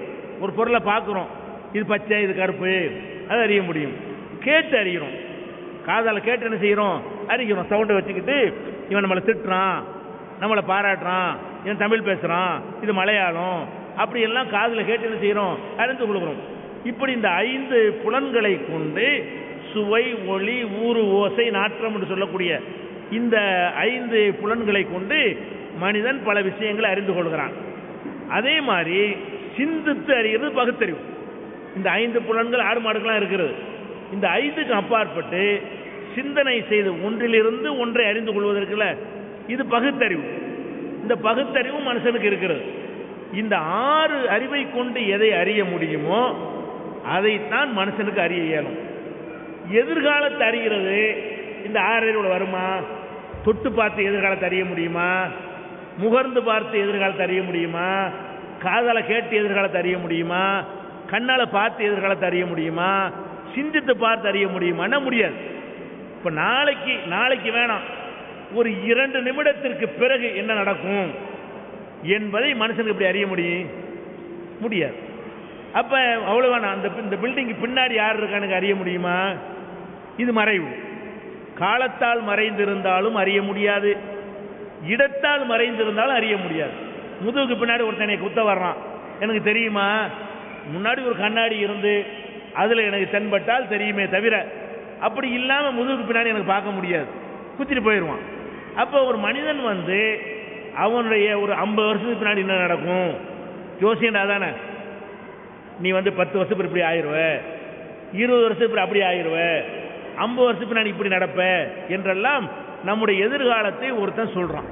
அட எப்படி இதை சொல்ல முடியும்? நீ ஒரு மனுஷன், எதிர்காலத்தை சொல்றதுக்கான ஒரு கான்செப்ட் மனுஷனுக்கு இல்லை. அதை சொல்ற விட்டுருவோம். ஒரு கையில ஒரு பொருளை மூடிக்கிட்டு போய் இது என்னன்னு கேளுங்க, கண்ணுக்கு முன்னாடி தான் இருக்குது, கை தான் அதை மறைச்சிருக்கிறது. இதை எந்த ஜோசியக்காரனா சொல்லுவானா? ஒரு 50 பைசாவை கையில மறைத்து வைத்துக் கொண்டு இதுல என்ன இருக்குன்னு சொல்லவே மாட்டான். எதை சொல்றாங்களாம்? 500 வருஷத்துக்கு பிந்தி உள்ள சொல்றாங்களாம். எரும மாடு காணா போச்சு, அது அந்த ஊர்ல இருக்குங்கிறான். காணா போன எரும மாடு தஞ்சாவூர் ஜில்லாவில் இந்த கிராமத்தில் நிற்குதுங்கிறான். அட அவ்வளவு பெரிய எரும மாட்டை கண்டுபிடிக்கிற நீ இதை சொல்லு. ஏன் எரும மாட்டை சொல்றான்? நீங்க போய் பாப்பீங்க, எரும மாடு இருக்காது. நான் சொல்லும் போது இருந்துச்சு, நீ போறதுக்குள்ள இடம் போற அப்படி சொல்லி தப்பிச்சுக்கிறவான். என்ன கேட்டா உடனே சொன்னதான் மாட்டிக்கிறவானே. அதே மாதிரி எதிர்காலம் சொல்றான்ல, சரிப்பா 10 வருஷத்துக்கு பிந்தினதை விட்டுரு, நாளைக்கு என்ன நடக்கும்னு கேளுங்க, சொல்ல முடியாது, சொல்ல மாட்டாங்க. நாளைக்கு நான் கட்டி போட்டு டெஸ்ட் பண்ணிடுவீங்க. நாளைக்கு இது நடக்கும்னு சொன்னான்னா இங்கே உட்காரு, நாளைக்கு நடக்கல உன்னை 2ல் 1 ஆக்கிடுவேன் அப்படின்னு சொல்லுவேன் பயந்துக்கிட்டு நாளைக்கு சொல்ல மாட்டேங்கிறான். 1 மணி நேரத்துக்கு முந்தைய என்னன்னு சொல்ல மாட்டேங்கிறான். 2 நாளையில எனக்கு என்ன நடக்கும்னு சொல்ல மாட்டேங்கிறான். என்ன சொல்றான்? 25 வருஷத்துக்கு அப்புறம் நீ ஜனாதிபதி ஆயிருவேம்மா. 25 வருஷம் அவனை கட்டி போட்டு சோறா கொடுக்க முடியும்? அப்படி அவட்ட கேட்காம போறோம். அந்த தைரியத்தில் என்ன பண்றான்னு கேட்டா, இவன் ஜோசியம் பூராமே ரொம்ப லாங் டைம்ல உள்ளதான் சொல்லுவான், ஷார்ட்டா உள்ளதை சொல்ல மாட்டான். அங்க அமெரிக்காவில் உள்ளதை சொல்லுவான், நீங்க போய் பார்க்க மாட்டேன்னு. இந்த செவத்துக்கு பின்னாடி என்னன்னு கேளுங்க, சொல்ல மாட்டான். ஏன்? ஆளை நிப்பாட்டி வச்சு பார்த்துட்டு வந்துடுவோம். அப்ப எங்க எல்லாம் சோதித்து அறிய இயலுமோ அங்க வாய முடிக்கிறான். சோதித்து அறிய முடிய கண்டுபிடிச்சிருவாங்க. அப்ப 10 வருஷத்துக்கு இவனை ஒருத்தன் ஆம்பளை புள்ள பிறக்கும்மா. ஆம்பளை புள்ள பிறக்கிறது எப்ப போய் கேட்டோம்னு சொன்னா இன்னும் டைம் இருக்குல்ல, இனிமே பிறக்கும் முடியாது சொல்லிட்டு இருப்பான். அதனால இது மாதிரியான விஷயங்களை எல்லாம் மனிதன் சொல்லவே இயலாது. ஒருத்தனுக்கு எப்போ புள்ள பிறக்கும், எத்தனை புள்ள பிறக்கும், இதெல்லாம் சொல்ல முடியாது. பணக்காரனா போவானா ஏழையா போவானா அதெல்லாம் சொல்லவே முடியாது. அப்படி எல்லாம் தீர்மானம் கணக்கு போட்டு அந்த கணக்கு கடவுள் மனுஷன் சொல்லிலாம் கொடுக்கல. ஒரு கணக்கு கடவுள்கிட்ட கணக்கு இருக்கிறது. அந்த கணக்கை மனிதனுக்கு கடவுள் சொல்லி தந்திருக்கிறாரா? இல்ல. இப்ப இது புரிஞ்சுக்கிறதுக்கா நான் சொல்றேன் பாருங்க. ஒரு ஆள் மரத்தடியில் உட்காந்து ஜோசியம் பார்க்கிறாரு.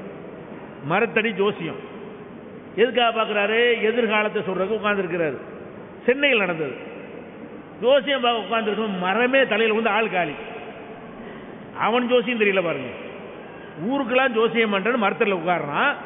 அந்த மரம் இவன் தலையில விழுந்து இவன் ஆளுக்கு காலி ஆயிடுறான். அப்ப ஜோசியக்காரனுக்கு என்ன செய்யல? இந்த மரம் நம்ம தலையில விழுந்து நம்ம காலியாக போறோம் அப்படின்னு தெரியலன்னு அர்த்தம். ஒரு ஜோசியக்காரன் வீட்டில் திருடிட்டு போயிட்டாங்க. போலீஸ்ல கம்ப்ளைண்ட் கொடுக்குறான்.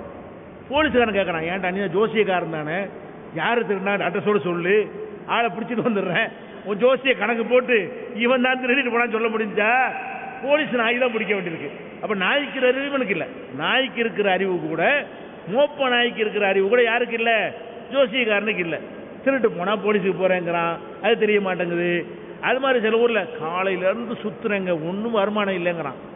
அப்ப காலையில இருந்து சுத்தினா வருமானம் வராதுன்னு அவனுக்கு தெரியல, சுத்தம் இருந்திருக்கலாம்ல. இன்னைக்கு பூரா சுத்தினாலும் 10 காசு கிடைக்காதுன்னு முன்னாடி தெரிஞ்ச அவனுக்கு தெரியல. ஒரு நாள் பூரா போயிட்டங்க, ஒரு பை ஏமாற மாட்டேங்கிறான். அப்ப ஏமாற மாட்டேங்கிறான்னு தெரியல தானே. அப்ப இதெல்லாம் என்னது? பொய். மனிதனுக்கு இந்த மாதிரிலாம் கிடையாது. மனுஷனை பாருங்க. நம்ம என்ன செய்யறோம்னு கேட்டா, ஒரு டிஃபரெண்டான ஒரு தோற்றத்தை வச்ச உடனே அவனுக்கு எக்ஸ்ட்ரா பவர் இருக்குன்னு நம்ம நினைக்கிறோம். ஒரு மாதிரியான ட்ரெஸ் போட்டான்னு சொன்னா, ஒரு ஜெபமாலை மாட்டிக்கிட்டான்னு சொன்னா, குளிச்சு 6 மாசம் ஆச்சுன்னு சொன்னா அவன்லாம் சக்தி உள்ளவன். நம்ம எப்படி நினைக்கிறோம்? ரொம்ப ட்ரெஸ் ஸ்டைலாக குளிச்சுட்டு வந்தா நல்லவன், அவனுக்கு மனிதனுக்கு சக்தி இருக்குன்னு நினைக்கிறோம். குளிச்சே இருக்க மாட்டான் 6 மாசத்துக்கு, திப்பியா சடையா இருக்கும். அவனை பத்தி நம்ம நம்பிக்கை என்ன? பவரான ஆளு. என்னடா பவரான ஆளு? என்ன பவரை நீ கண்டுட்ட? ஒண்ணுமே இல்லை. அப்ப மனிதனை மனிதனாக பாருங்க. எதிர்காலத்தை எந்த மனுஷனும் சொல்ல முடியாது. மறைவான விஷயங்களை எந்த இறைத்துவ நபிகள் நாயகமா சொல்றாங்க, எனக்கு தெரியாது, மறைவான விஷயங்களை என்னிடத்தில் கேட்காதீர்கள், நான் கடவுளுடைய தூதர் தான், ஆனாலும் கடவுளுக்கு தெரியுது, கடவுளுக்கு தான் தெரியும், மனுஷனுக்கு தெரியாது என்று ஓப்பனாக டிக்ளேர் பண்ணாங்க எங்க நபிகள் நாயகம். அதனால இஸ்லாம் மார்க்கத்தை பொறுத்த வரைக்கும் எந்த ஒரு மனிதனும் கல்யாணம் பண்றீங்களா, வசதியான ஒரு டேட்டை கல்யாணம் பண்ணிட்டு போங்க. ஒருத்தன் போயிட்டு நாள் குறிச்சுட்டாங்க, அந்த நாளில் பண்ண ஆகான் இருப்போம் ஓகோன் இருப்போம். எல்லா கல்யாணமும் நாள் பார்த்தானே பண்றீங்க. அப்ப என் டைவர்ஸ் நடக்குது. எல்லா கல்யாணமும் நாள் பார்த்து தான் செய்றீங்க. அப்ப என் பிள்ளை இல்லாம இருக்கு நிறைய பேருக்கு. எல்லா கல்யாணமும் நாள் பார்த்து தான் செய்றீங்க. புருஷங்காரன் ஓடி போய் நான் எங்க இருக்கான்னு தெரியாம இருக்குதுங்க. இதெல்லாம் சும்மா இந்த ஜோசியத்தை கொண்டு ஜாதகத்தை கொண்டெல்லாம் ஒண்ணுமே நடக்கல. அவ்வளவும் பொய். அவன் வருமானத்திற்காக நம்மளை ஏமாற்றி கொண்டிருக்கிறான். அவனுடைய வருங்காலம் அவனுக்கு தெரியாது. இதான் உண்மை. அடுத்த செகண்டுடைய ஒரு வருங்காலத்தை கூட ஒரு மனிதனால செய்ய முடியாது, சொல்ல முடியாது.